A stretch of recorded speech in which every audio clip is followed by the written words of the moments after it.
സാമാന്യ അനുഗ്രഹങ്ങളാണ്. സാമാന്യ അനുഗ്രഹങ്ങൾക്ക് വേണ്ടി നിങ്ങൾ ചർച്ചിൽ വരേണ്ട, സ്നാനപ്പെടേണ്ട, ഒന്നും ചെയ്യേണ്ട, ആരാധിക്കാൻ വേണ്ട, ഒന്നും വേണ്ട. അതൊന്നും ചെയ്യാതെ മിടുക്കന്മാരായ ആരോഗ്യത്തോടെ ജീവിക്കുന്ന, സമ്പത്തോടെ ജീവിക്കുന്ന അനേക ആൾക്കാർ നമ്മുടെ ചുറ്റുമുണ്ട്. ഈ അംബാനിയും അദാനിയും ഒന്നും പ്രാർത്ഥിച്ചല്ല അത് നേടിയത്.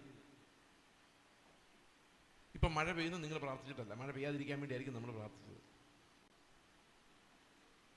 ഞാനൊരു രഹസ്യം നിങ്ങളോട് പറയാം. ഈ ലോകത്തുള്ള ഒട്ടുമിക്ക കാര്യങ്ങളും പ്രാർത്ഥിച്ചാലും നടക്കും, പ്രാർത്ഥിച്ചില്ലെങ്കിലും നടക്കും. പ്രാർത്ഥിച്ചാൽ രോഗം സൗഖ്യമാകും. 100 പേർക്ക് കോവിഡ് വന്നാൽ 2% എന്നാലും മരിക്കും. അത് പ്രാർത്ഥിക്കുന്നവരെ പെന്തക്കോസ്തുകാരിലും മരിക്കും, പ്രാർത്ഥിക്കാത്തവരെ നിരീശ്വരവാദികളുടെ 2% മരിക്കും.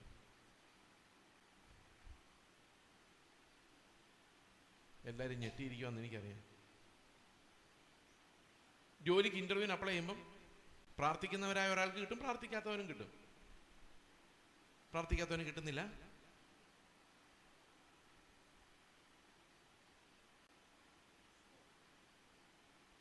പ്രാർത്ഥിച്ച് പൈസയ്ക്ക് വേണ്ടി പ്രാർത്ഥിച്ച് നമ്മൾ ദരിദ്രന്മാരാകുന്നതല്ലാതെ പ്രാർത്ഥിക്കാത്തവരെല്ലാം നമ്മുടെ പൈസകൾ അടിച്ചുകൊണ്ട് പോയി ധനവാന്മാരായിക്കൊണ്ടിരിക്കുക.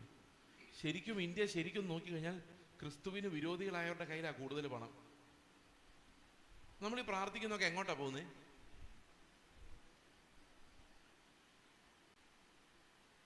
ആരോഗ്യമുള്ള മസിൽമാന്മാരെ കണ്ടിട്ടില്ലേ? ഇങ്ങനെ മസിലൊക്കെ പിടിച്ച് ഇങ്ങനെ നിൽക്കുന്നേ, ഏതെങ്കിലും ഒരെണ്ണം വിശ്വാസിയാണോ? അല്ല.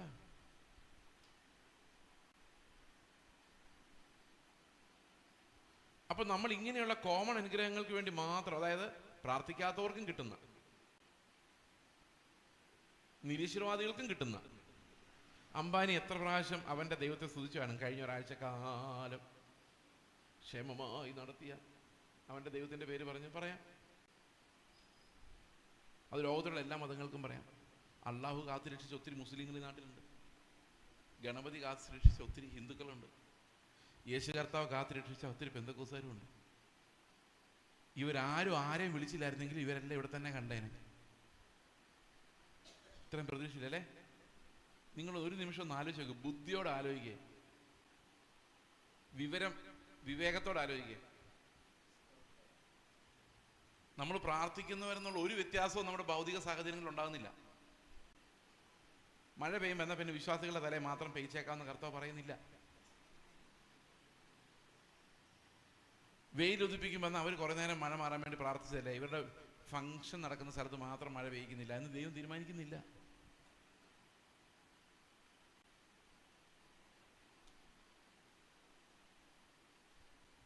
നമ്മൾ പ്രാർത്ഥിക്കുന്നവരും നടക്കാൻ പോകുന്നില്ല. അങ്ങനെ നടക്കുമായിരുന്നു നമ്മളെല്ലാം മുതലാളിമാരായി പോയേനെ. നമ്മളെല്ലാം ഭയങ്കര റിച്ച്, ഈ ദേശം മുഴുവൻ നമ്മൾ കൈവശമാക്കിയേനെ. കർത്താവ് നമ്മളോട് ഇറങ്ങി വരുമല്ലേ, പിന്നെന്താ വേണം? ഇന്ന് ഈ ചർച്ചകൾ മുഴുവൻ ആളുകളെ ആകർഷിക്കുന്നത് സംഭവിക്കും, നാളെ സംഭവിക്കും, നാളെ കഴിഞ്ഞ് വിടുതൽ, അടുത്ത ആഴ്ച വിടുതൽ, ഇപ്പോൾ ആരാധിക്കും വിടുതൽ എന്ന് പറഞ്ഞു. ഒന്നും നടക്കാൻ പോകുന്ന കാര്യമല്ല.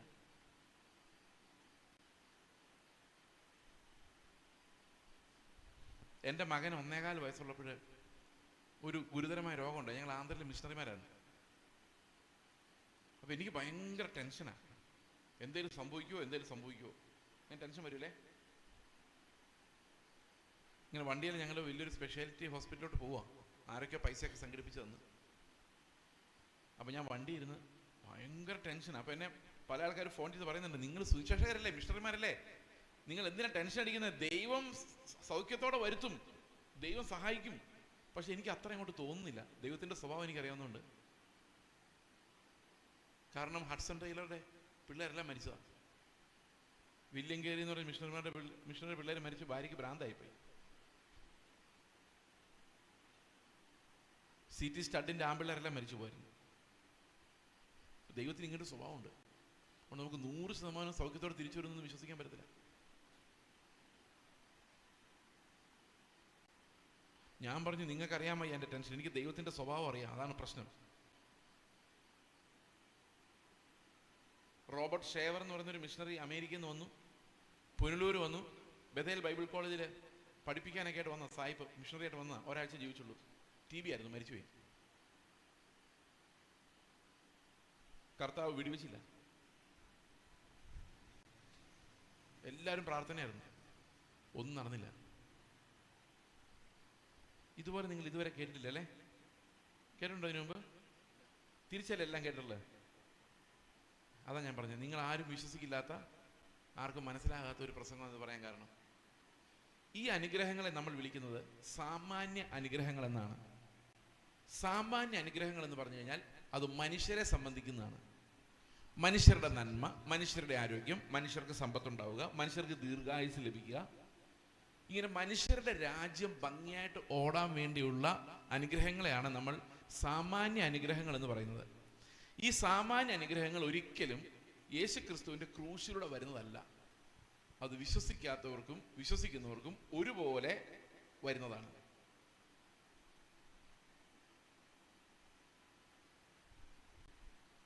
പൈസയുടെ വിനിമയം. എനിക്കൊരു 500 രൂപ വരണമെങ്കിൽ വേറെ ആരുടെയും പോക്കറ്റിൽ നിന്ന് 500 രൂപ പോകണം. ഞാനൊരു ഡോക്ടറായിട്ട് ഇവിടെ ക്ലിനിക്ക് തുടങ്ങിക്കഴിഞ്ഞാൽ ഇവിടെ രോഗികളുണ്ടെങ്കിൽ മാത്രമേ എനിക്ക് പൈസ കിട്ടുള്ളൂ. അപ്പൊ ഞാൻ എന്തിനു വേണ്ടി പ്രാർത്ഥിക്കണം? കർത്താവ് എനിക്ക് ഇഷ്ടം പോലെ പ്രാക്ടീസ് തരണേ എന്ന് പറയുമ്പോൾ എന്തായിരിക്കും സംഭവിക്കുന്നത് നമ്മുടെ ചുറ്റും? ഒരു വക്കീലെന്ന് എനിക്ക് ഇഷ്ടം പോലെ പൈസ തരണമെന്ന് പറഞ്ഞ് പ്രാർത്ഥിക്കുമ്പോൾ കുറ്റകൃത്യങ്ങൾ കൂടും. നല്ല വക്കീലിന് പൈസ കിട്ടുള്ളൂ. നമ്മൾ ഈ ലോകത്ത് മുതലാളിയാകണമെങ്കിൽ എന്ത് സംഭവിക്കണം? വേറെ ആരുടെയെങ്കിലും പോക്കറ്റിലിരിക്കുന്ന പൈസ നമ്മുടെ അടുത്തോട്ട് വരണം, അല്ലാതെ മുതലാളിയാകാൻ പറ്റില്ല. ദ ഫ്ലോ ഓഫ് മണി ഒഴുകണം, എവിടെന്നെങ്കിലും എങ്ങോട്ടെങ്കിലും ഒഴുകണം. നമ്മുടെ അച്ചായന്മാർ അതിനൊക്കെ ഭയങ്കര സമർത്ഥന്മാർ. ഒരു പൈസ ഒഴുക്കുകയല്ല, എല്ലാം ബാങ്കിൽ വെച്ചിരിക്കും, അതുകൊണ്ട് എങ്ങോട്ടും പൈസ പോകില്ല. അവർ പോയൊരു 1 ലക്ഷം രൂപയുടെ സാരി മേടിക്കുകയാണെങ്കിൽ നല്ലതാണ് എൻ്റെ അഭിപ്രായം. കാരണം ആ 1 ലക്ഷം രൂപയുടെ സാരി നെയ്തവന് കുറച്ച് കിട്ടും 5 രൂപ, ആ കടയിൽ എടുത്തു കൊടുക്കുന്നവന് 20 രൂപ കിട്ടും, ആ ബില്ലടിക്കാൻ പോകുന്നതിന് 10 രൂപ കിട്ടും, അടിച്ചു വാരുന്നവനെ കിട്ടും കുറച്ച് 1 രൂപയുടെ പെർസെൻറ്റേജ്. അവിടെ എന്തേലും ഒന്ന് മൂവിയും ഒന്ന് അനങ്ങും, എന്തെങ്കിലുമൊക്കെ വാങ്ങിക്കുക കൂട്ടി വെക്കാതെ ഉള്ളവർ. ഒന്ന് വിനിമയം നടക്കട്ടെ, കുറച്ച് പൈസ നമ്മുടെ പോക്കറ്റിൽ നിന്ന് അങ്ങോട്ടും പോട്ടെ, അവരും ജീവിക്കട്ടെ.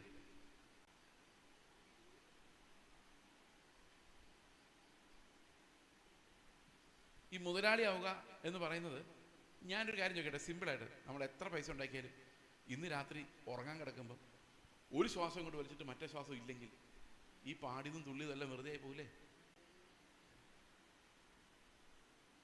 ആലോചിച്ചിട്ടുണ്ടോ? കർത്താവ് പറഞ്ഞില്ലേ, പല പ്ലാനുകൾ ഇട്ടുകൊണ്ട് പ്രാർത്ഥിച്ചിരുന്നോട് എന്താ കർത്താവ് പറഞ്ഞേ? പ്രാർത്ഥിച്ചില്ല, അവൻ ഇങ്ങനെ പ്ലാൻ ഇട്ടേ ഉള്ളൂ. കർത്താവ് പറഞ്ഞു, ഇന്ന് രാത്രി നിന്റെ, ഞാൻ ചോദിച്ചാൽ നീ എന്താവും നിന്റെ ഗതി? അന്നേരം ഞാൻ പറയാം, ഞാൻ ദീർഘായുസിന് വേണ്ടിയിട്ട് പ്രാർത്ഥിച്ചിട്ടുണ്ട്, അങ്ങനെ എളുപ്പത്തിൽ ഞാൻ പോകത്തില്ല.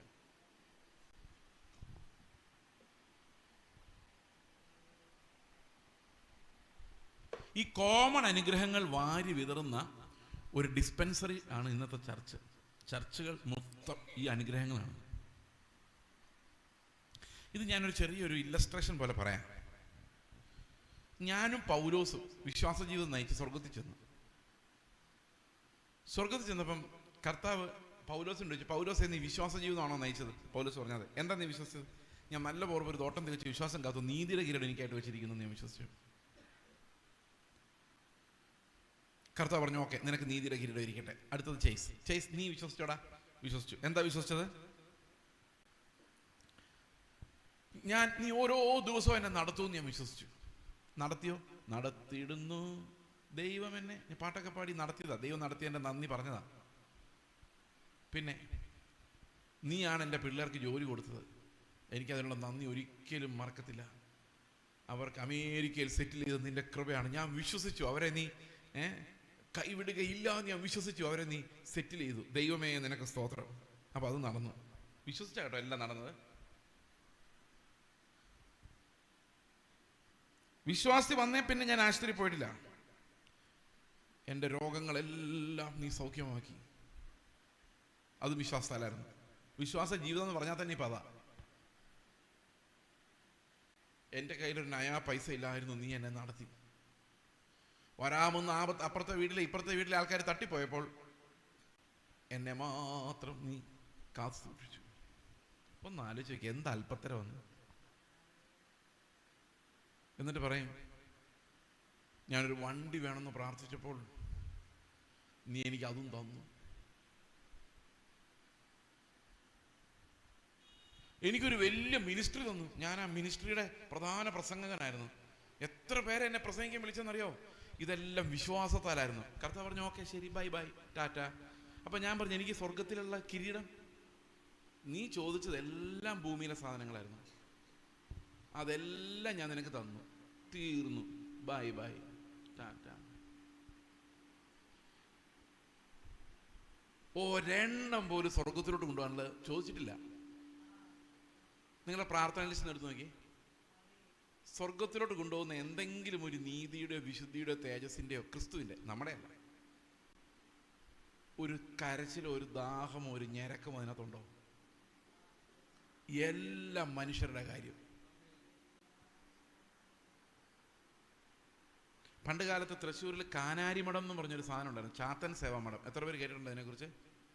കേട്ടിട്ടുണ്ടോ? അതാണ്.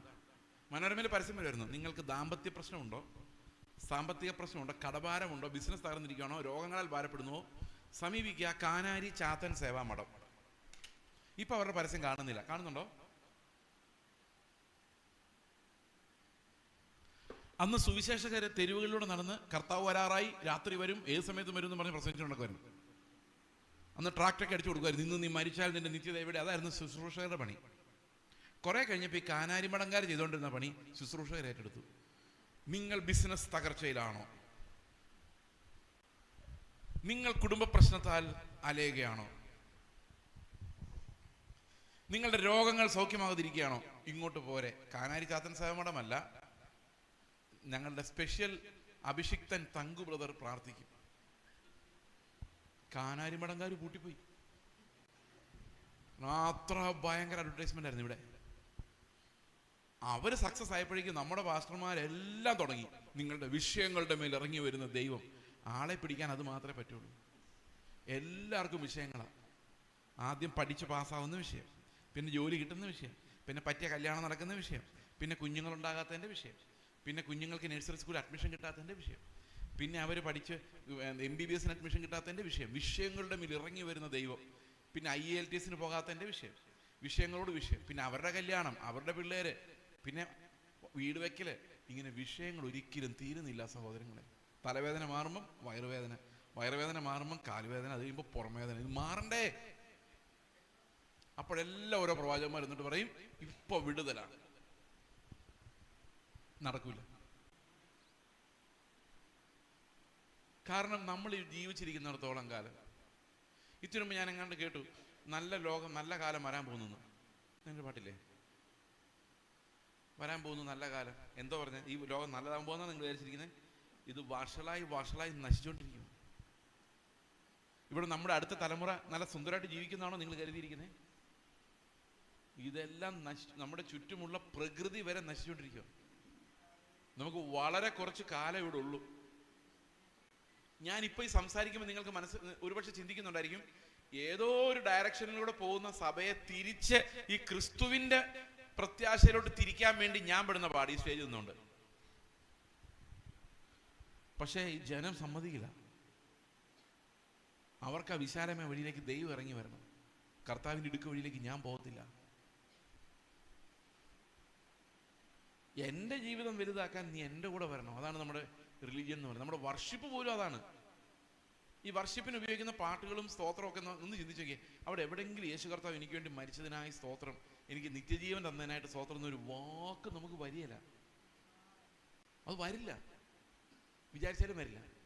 ഞാൻ രസകരമായി, ഇത് റെക്കോർഡിംഗ് ഉള്ളതുകൊണ്ടാണ് ഞാൻ പറയാതെ, അതിൽ ഒത്തിരി കഥകൾ ഞാൻ പറഞ്ഞേനെ. എന്നാലും ഞാൻ പേരൊന്നും തൊടിയിക്കാതെ പറയാം. ഒരു സ്ഥലത്ത് ചെന്നപ്പോൾ ഞാൻ അവരുടെ വർഷിപ്പ് ടീമിനോട് പറഞ്ഞു, നിങ്ങൾ വർഷിപ്പ് ചെയ്യുമ്പോൾ യേശു ക്രിസ്തുവിനെ കുറിച്ച് പറ, അവൻ്റെ രക്തത്താലുള്ള വീണ്ടെടുപ്പിനെ കുറിച്ച് പറ. അവൻ നമുക്ക് ചെയ്ത ഏറ്റവും വലിയ പ്രവൃത്തി എന്ന് പറയുന്നത് അവൻ്റെ മഹത്വത്തെ വെളിപ്പെടുത്തിയത് ഒരു മനുഷ്യനായിട്ട് അവൻ ഈ ഭൂമിയിൽ വന്ന് എനിക്ക് വേണ്ടി കഷ്ടം സഹിച്ചു മരിച്ചു പുനരുത്ഥാനം ചെയ്യുന്നുള്ളതിലാണ് ദൈവത്തിൻ്റെ സ്നേഹം വെളിപ്പെടുന്നത്. അതിനെക്കുറിച്ചൊന്ന് പറയാൻ പറഞ്ഞു വർഷിപ്പ് ടീമിനോട്.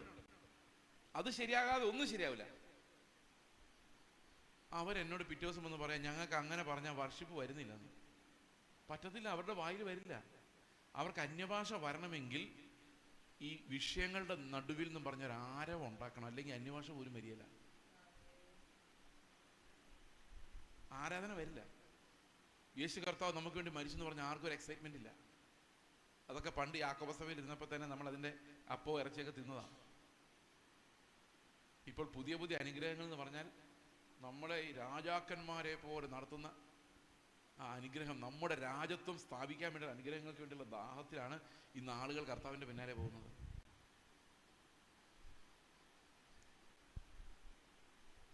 അപ്പോൾ ഈ കോമൺ അനുഗ്രഹങ്ങൾ മാത്രം പറയുന്ന സഭകൾ അത് ശരിക്കും ക്രിസ്തീയ സഭകളല്ല. കാരണം അവർ ക്രിസ്തുവിൻ്റെ ക്രൂശിനെ അറിയുന്നില്ല, അതിനെക്കുറിച്ച് അക്നോളജ് ചെയ്യുന്നില്ല. ഇന്ന് പെന്തക്കോസ്ത് ചർച്ചുകളിൽ പലയിടത്തും ചെന്ന് കഴിഞ്ഞാൽ ആദ്യം രണ്ട് പാട്ടെന്ന് പറഞ്ഞു കഴിഞ്ഞാൽ എന്താ ക്ഷേമേ ദൈവത്തിന് സ്നേഹം, അത് പഴയ നല്ല കാര്യം. യഹോവ ദൈവമാം വിശുദ്ധ ജാതി നാം, യാഹ് നല്ല ഇടയൻ, 2 പാട്ട്. സങ്കീർത്തനം, ദാവീദിനെ കുറിച്ചൊരു പ്രസംഗം. എല്ലാവരും എഴുന്നേറ്റ് ഇത് സംഗീത പ്രമാണിക്ക് ദാവീദ് ഇങ്ങനെ എഴുതാണ് അങ്ങനെ എഴുതാണെന്ന് പറഞ്ഞൊരു പ്രസംഗം. അത് കഴിഞ്ഞ് ആൾക്കാർ എഴുന്നേറ്റ് സാക്ഷ്യം പറയുന്നു, ഇന്നലെ എനിക്ക് തലവേദനയായിരുന്നു, രാത്രി മുഴുവൻ പ്രാർത്ഥിച്ചു, കർത്താവ് സൗഖ്യം തന്നു. ഞാൻ പാസ്റ്ററെ വിളിച്ചു പറഞ്ഞു, പാസ്റ്റർ പ്രാർത്ഥിച്ചു, അപ്പം തന്നെ സൗഖ്യമായി, യേശുവിനൊന്ന് സ്തോത്രം, കർത്താവെ സ്തോത്രം. തലവേദന മാറിയില്ല, ഒരു കുഴപ്പമില്ലാന്ന് വിശ്വസിക്കുന്ന ആളാണ് ഞാൻ. ചെറിയ പിള്ളേരായിരിക്കുമ്പോൾ നമ്മൾ എന്ന് അപ്പനന്മാർ പറയും ചോക്ലേറ്റ് തരണേ എന്ന് പറയുമ്പോൾ കൊടുക്കും. ഈ പ്രായമായ പിള്ളേർ എന്ന് ചോദിച്ചാൽ കൊടുക്കുമോ? 40 വയസ്സായ പയ്യൻ ചെന്ന് അപ്പനോട് എനിക്ക് 2 ചോക്ലേറ്റ് മേടിച്ചാലോന്ന് ചോദിച്ചാൽ അപ്പം സമ്മതിക്കുമോ? പോയി മേടിച്ച് തിന്നടാന്ന് പറയും.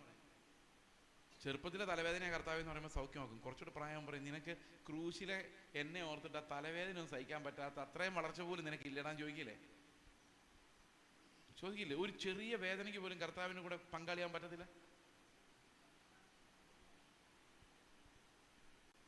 നമ്മൾ എന്നും ശിശുക്കൾ, എന്നും നിലവിളിക്കുന്നവർ, എന്നും നാളെ വിടുതൽ വിടുതൽ എന്ന് പറഞ്ഞു നടക്കുന്നവർ, എങ്ങനെയാണ് നമ്മൾ കർത്താവിനെ അന്വേഷിക്കുന്നത്?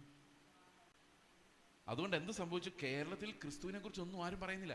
ഇപ്പൊ സങ്കീർത്തനം കഴിഞ്ഞു, സാക്ഷ്യം കഴിഞ്ഞു. സാക്ഷ്യം കഴിഞ്ഞു കഴിഞ്ഞാൽ ഏതെങ്കിലും ഒരു പ്രസംഗകനെ പ്രസംഗിക്കാൻ വിളിക്കും. ആ പുള്ളി ചിലപ്പോൾ മോശയെക്കുറിച്ചായിരിക്കും പറയുന്നത്, അല്ലെ ദാവീദിനെ കുറിച്ചായിരിക്കും, അല്ലെങ്കിൽ സെരുബ്ബാബേൽ ആലയം പണിയുന്നതിനെ കുറിച്ചായിരിക്കും. പ്രസംഗം തീർന്നു, നമ്മളെല്ലാം വീട്ടിൽ പോയി. അപ്പൊ കൂടെ 2 യഹൂദന്മാർ വന്നിട്ടുണ്ടായിരുന്നു, നമ്മുടെ അതിൽ വന്നിരിപ്പുണ്ടായിരുന്നു. തിരിച്ചു വന്നേരത്ത് ഒരു യഹൂദൻ വേറൊരു യഹൂദനോട് പറയും, എടാ എന്തിനാണ് നമ്മൾ ഈ സിനഗോഗിലൊക്കെ പോകുന്നത്, നമുക്ക് ഇവരുടെ പള്ളിയിൽ കൂടിയാ പോരെ. അപ്പൊ മറ്റൊരു ചോദിക്കും, എടാ ഇത് പെന്തക്കോസ്ത് പള്ളിയാണ്, ഇവിടെ കൂടാൻ പറ്റത്തില്ല, ഇത് മഹാ തീവ്രവാദി ക്രിസ്ത്യാനികളാണ്. അപ്പൊ മറ്റവൻ പറയും, എടാ നീ രാവിലെ തൊട്ട് ശ്രദ്ധിച്ചില്ല, യഹോവ ദൈവമാ വിശുദ്ധ ജാതി നമ്മളല്ലേ? ആ ശരിയാണല്ലോ, യാഹ് നല്ല ഇടയൻ, നമ്മുടെ സങ്കീർത്തനല്ലേ 23. അതെ. പിന്നെ ദാവീദിനെ കുറിച്ച് പ്രസംഗം ചെയ്തില്ലേ? ദാവീദ് മട്ടുപ്പാവിലോ നടന്നതും വീണതും എഴുന്നേറ്റതും ഒക്കെ കേട്ടില്ലേ? അതെ, അതെല്ലാം നമ്മുടെ ഭാഗമല്ലേ? അതെ. പിന്നെ അവസാനം സെരുബ്ബാബേൽ ആലയം പണിയുന്നതിനെ കുറിച്ച് പറഞ്ഞു, നിങ്ങൾ നീ കേട്ടായിരുന്നോ? അത് കേട്ടു. എവിടെയെങ്കിലും യേശു ക്രിസ്തു ഒരു വാക്ക് അവർ പറഞ്ഞോ? ഇല്ല. പിന്നെ നമ്മൾ ഒരാളല്ലേ?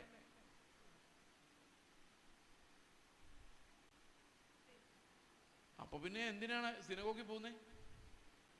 വണ്ടിക്കൂലി മുടക്കേണ്ട, അടുത്ത് പെന്തക്കോസ്തിലോട്ട് കയറിയാൽ മതി. എക്സാക്ട്ലി അന്നത്തെ കാലത്ത് സിനഗോഗിൽ വർഷിപ്പ് എങ്ങനെ നടന്നോ അതേ പരിപാടിയാണ്. ക്രിസ്തു ഇല്ല, ഇറ്റ്സ് നോട്ട് ക്രൈസ്റ്റ്. നിങ്ങൾ ആലോചിച്ച് നോക്കി. ഇന്നത്തെ തമാശ എന്ന് വെച്ച് കഴിഞ്ഞാൽ അവർക്ക് അത് പറയാനും പറ്റില്ലെന്നുള്ളത്. ഇപ്പം ഈ ഒരു പ്രവാചകൻ വന്നെന്ന് വിചാരിച്ചു, നിങ്ങൾക്ക് സിനാരിയോ അറിയാമെന്ന് അറിയത്തില്ല. ഒരു പ്രവാചകൻ വന്നു കഴിഞ്ഞാൽ പുള്ളി സ്റ്റേജിൽ നിന്ന് യേശു ക്രിസ്തു എന്നൊക്കെ പറയും, പക്ഷേ ഈ അന്യഭാഷ പറഞ്ഞുകൊണ്ട് അവരിങ്ങനെ ഇടയിലൂടെ ഇറങ്ങിയൊരു നടപ്പുണ്ട്. നിങ്ങൾ കണ്ടിട്ടുണ്ടോന്ന് അറിയത്തില്ല അങ്ങനെയുള്ള ആൾക്കാരെ. ആ സമയത്ത് അവരുടെ വായിൽ യേശു ക്രിസ്തു എന്നോ ക്രൂശ് എന്നോ ഒന്നും വരികയില്ല. തണുത്തുറഞ്ഞു കിടക്കുന്ന മഞ്ഞ് നിറഞ്ഞ പ്രദേശം മാത്രമേ വരുള്ളൂ. Because they are led by another spirit. അവർക്ക് യേശു ക്രിസ്തുവിനെ കൺഫസ് ചെയ്യാൻ പറ്റാത്ത ഒരാത്മാവിനാൽ, യേശു ക്രിസ്തുവിനെ ഏറ്റുപറയാൻ പറ്റാത്ത ഒരാത്മാവിനാൽ ഇന്നത്തെ സഭകളും വർഷിപ്പ് ടീമുകളും പ്രസംഗകരും നിറഞ്ഞിരിക്കുന്നു. കേൾപ്പാൻ ചെവിയുള്ളവൻ. ഈ ട്രഡീഷണൽ ചർച്ചകളിൽ നിന്നൊക്കെ ഇറങ്ങി, അത് ട്രഡീഷണൽ ചർച്ചിൻ്റെ കാര്യം ഞാനിപ്പോൾ പറയാൻ പോകുന്നേ ഉള്ളൂ. ഇറങ്ങിയിട്ട് ഇങ്ങോട്ട് വന്നിട്ട് നമ്മൾ രക്ഷപ്പെടുന്നില്ല. അതാണ്, we are not getting Christ. കഴിഞ്ഞ ദിവസം ഞങ്ങളുടെ ചർച്ചിൽ ഒരാൾ വന്നു, കാനഡയിൽ നിന്ന്. അദ്ദേഹത്തിൻ്റെ സാക്ഷി ഇന്ന് ഞങ്ങൾ മിക്കവാറും യൂട്യൂബിലിടും. അദ്ദേഹം 17 വർഷമായിട്ട് ഹിന്ദു വിശ്വാസത്തിൽ നിന്ന് ക്രിസ്ത്യാനിയായി ഒരു പെന്തക്കോസ്ത് ചർച്ചിൽ പോയിക്കൊണ്ടിരിക്കുമായിരുന്നു. 17-ാം വർഷമാണ് മനസ്സിലായത് യേശു ക്രിസ്തു പാപങ്ങളിൽ നിന്ന് എങ്ങനെയാണ് രക്ഷിച്ചതെന്ന്. 16 വർഷം ഇന്ന് വിടുതൽ നാളെ വിടുതൽ എന്ന് പറഞ്ഞ് പ്രാർത്ഥിച്ചുകൊണ്ടിരിക്കുമായിരുന്നു. പുള്ളി കാനഡയിൽ പുള്ളിയുടെ ചർച്ചയോട്ട് ചെന്നിട്ട് ജനുവരി 31-ാം തീയതി നോക്കിയപ്പോൾ എല്ലാവരും കഴിഞ്ഞ വർഷം ലഭിച്ച അനുഗ്രഹങ്ങളെക്കുറിച്ച് സാക്ഷ്യം പറയാം. ഒരു കുഞ്ഞു കൊച്ചു മാത്രമാണ് യേശു ക്രിസ്തു എന്നൊരു വാക്ക് ഉപയോഗിച്ചത്. ആ ദിവസം പുള്ളി ഇത് നോട്ട് ചെയ്തുകൊണ്ടിരിക്കുകയായിരുന്നു. യേശു ക്രിസ്തു എന്ന് ആരെങ്കിലും പറയുമോ? ആണ്ടർ ദി മീറ്റിംഗിന്റെ അവസാനം ഒരു കൊച്ചു സാക്ഷ്യം പറഞ്ഞപ്പം ആ കൊച്ച് പറഞ്ഞു യേശുക്രിസ്തു ദൈവത്തിൻ്റെ സ്വരൂപം, ഇമേജ് ആണ് എന്ന് പറഞ്ഞൊരു പാട്ട് പാടിയതുകൊണ്ട് മാത്രം യേശുക്രിസ്തു എന്നൊരു വാക്ക് അവിടെ ഉണ്ടായി. അല്ലെങ്കിൽ ആ സഭയിൽ യേശുക്രിസ്തു എന്ന വാക്ക് ഉപയോഗിച്ചിട്ടില്ല. പുള്ളി എഴുന്നേറ്റെന്ന് പറഞ്ഞു, നിങ്ങൾ എന്തിനാണ് നന്ദി പറയുന്നത്? ക്രിസ്തു എവിടെയാണ്? യേശുക്രിസ്തു രക്ഷിച്ചു എന്നുള്ള കഥ തന്നെ നമ്മൾ മറന്നുപോയോ? അത് ചോദിച്ചു കഴിഞ്ഞപ്പോഴേക്കും ഇയാൾ ശത്രുവായി. ഇപ്പൊ അയാളെ സഭ വിട്ട് പോകേണ്ട അവസ്ഥയായി. പുള്ളി പറഞ്ഞു, ഞാൻ ഈ നാടിൽ നിന്ന് വിടുവന്നു, വേറൊരു സ്ഥലത്തോട്ട് ഒരു സ്ഥലം മാറിപ്പോകാൻ തീരുമാനിച്ചു. ചർച്ച ഒറ്റപ്പെടുത്തി. നിങ്ങൾക്ക് എന്തോ കുഴപ്പം പിടിച്ചതെന്ന് പറഞ്ഞു. The name Christ it self, ആ വേർഡ് തന്നെ ആൾക്കാരെ ബുദ്ധിമുട്ടിക്കും. ഇപ്പം വിശ്വാസികളെ, യാക്കോബക്കാരും കത്തോലിക്കരൊക്കെ പണ്ടേ വിട്ടതാ കർത്താവിനെ. വിട്ടിട്ട് വർഷങ്ങൾ, നൂറ്റാണ്ടുകളായതാ. അവർക്ക് പിന്നെ വഴിയിൽ പോലും ഒരു നോട്ടമില്ല. പെന്തക്കോസ്തുകാര് ആകെ ഉണ്ടായിട്ട് 150 വർഷം പോലും ആയിട്ടില്ല. പക്ഷെ അവർ വളരെ വേഗം ക്രിസ്തുവിനെ ഒഴിവാക്കാനുള്ള തന്ത്രങ്ങൾ കണ്ടുപിടിച്ചുകൊണ്ടിരിക്കുന്നുള്ളതാണ് ഇന്ന് കാണുന്നത്. പ്രിയ സഹോദരങ്ങളെ, സത്യവിശ്വാസത്തിൻ്റെ ഉപദേശം നമ്മൾ പ്രാപിച്ചാൽ ആ ഉപദേശത്തിന് വേണ്ടി നിൽക്കുവാൻ നമ്മൾ തയ്യാറായിരിക്കണം. അല്ലെങ്കിൽ എന്ത് സംഭവിക്കും? ഇന്നലെ ഞാൻ പ്രസംഗിച്ച വല്ലതും നിങ്ങൾ ഓർക്കുന്നുണ്ടോ? ഞാനൊരു സത്യം നിങ്ങളോട് പറയട്ടെ, 80% അത് നിങ്ങൾ ഓൾറെഡി മറന്നു കഴിഞ്ഞു. ഇത് 20% ബാക്കിയുള്ളൂ. ആ 20% അടുത്ത ഞായറാഴ്ച ആകുമ്പോഴേക്കും മറന്നിരിക്കും. ഈ ഭാഗം ഒരുത്തർക്ക് മനസ്സിലാവില്ല. ഞാനത് ഞങ്ങളുടെ ചർച്ചിൽ പ്രസംഗിച്ച 4-5 വർഷം പ്രസംഗിച്ചപ്പോഴാണ് ഒരുവിധം ബോധം അതിനെക്കുറിച്ച് ഉണ്ടായത്. നിസാര കാര്യമുള്ളൂ. എന്താ നമ്മൾ ഇന്നലെ പറഞ്ഞത്? ദൈവത്തിന്റെ നീതി, ഉയരത്തിൽ നിന്ന്, സ്വർഗത്തിൽ നിന്ന് വെളിപ്പെട്ടു വന്ന ദൈവത്തിന്റെ നീതി ഇല്ല, പ്രമാണങ്ങളെല്ലാം ഒരു സൂചി കുഴലിലൂടെ കിടക്കുന്ന പോലെയാണ്, മനുഷ്യരാൽ അസാധ്യമാണ്. എന്നാൽ ഈ മനുഷ്യരാൽ അസാധ്യമായ പ്രമാണം അനുസരിക്കാതെ നമുക്ക് രക്ഷപ്പെടാൻ സാധിക്കില്ല. കാരണം കർത്താവ് പറഞ്ഞത്, എന്നെ കർത്താവേ കർത്താവേ എന്ന് പറയുന്ന ഏവനുമല്ല, എൻ്റെ പിതാവിൻ്റെ ഇഷ്ടം ചെയ്യുന്നവനത്രേ. ഇപ്പൊ നിങ്ങൾ ഇങ്ങനെ വിചാരിച്ചു നോക്കിയാൽ 500 കിലോ ഉള്ളൊരു കല്ല് നിങ്ങളുടെ മുമ്പ് വെച്ചിട്ട് പറയാണ്, നിങ്ങൾക്ക് ആർക്കും ഇത് എടുക്കാൻ പറ്റില്ല, ഇത് എടുത്താൽ മാത്രമേ സ്വർഗത്തിൽ പോവുകയുള്ളൂ എന്ന് നിങ്ങളോട് പറയുവാണെങ്കിൽ നിങ്ങൾ എന്ത് ചെയ്യും? എന്താ നിങ്ങളുടെ മുമ്പിലുള്ള വഴി? 500 കിലോ ഉള്ള ഒരു കല്ല് നിങ്ങളുടെ മുമ്പിൽ, നിങ്ങൾക്ക് രക്ഷപ്പെടാനും പറ്റുന്ന ഒരേ ഒരു ഡോറിന് മുമ്പിൽ 500 കിലോ വെയിറ്റ് ഉള്ളൊരു കല്ലിരിക്കുന്നു. നിങ്ങളോട് പറയാണ്, ഈ കല്ലെടുത്ത് മാറ്റാതെ ആർക്കും രക്ഷപ്പെടാൻ പറ്റത്തില്ല. 500 കിലോയാണ്. അത് പിടിക്കാൻ ഒരു ഹുക്ക് മാത്രമേ ഉള്ളൂ. നിങ്ങൾ എന്ത് ചെയ്യും? മനുഷ്യന്റെ എല്ലാ പ്രശംസയും പോയില്ലേ? നേരത്തെ 20 കിലോയൊക്കെ തൂക്കിയെടുത്ത് മാറ്റിവെച്ച മസിൽമാൻ അപ്പുറത്തിരിപ്പുണ്ട്. 50 കിലോ എടുത്ത് മാറ്റി വെച്ചിട്ട് 20 കിലോക്കാരനെ അഹങ്കാരത്തോടെ നോക്കിയവൻ ഇപ്പുറത്തിരിപ്പുണ്ട്. പക്ഷെ 500 കിലോ വന്നപ്പം എല്ലാ മനുഷ്യരും വായടഞ്ഞു പോയി. കാരണം എല്ലാവരും നിസ്സഹായരായി മാറി. ഇതാണ് റോമാലേഖനം 3-ാം അധ്യായത്തിൽ പറയുന്നത്, സകല മനുഷ്യരും ദൈവത്തിന്റെ തേജസ് ഇല്ലാത്തവരായി, അനുസരിക്കാൻ പറ്റാത്തവരായി, പാപികളായി, സകല നാവും ദൈവം അടച്ചു കളഞ്ഞു. ഗലാത്യർ 3:21 വായിച്ചേ. ഗലാത്യർ 3:21. ഗലാത്യർ 3:21.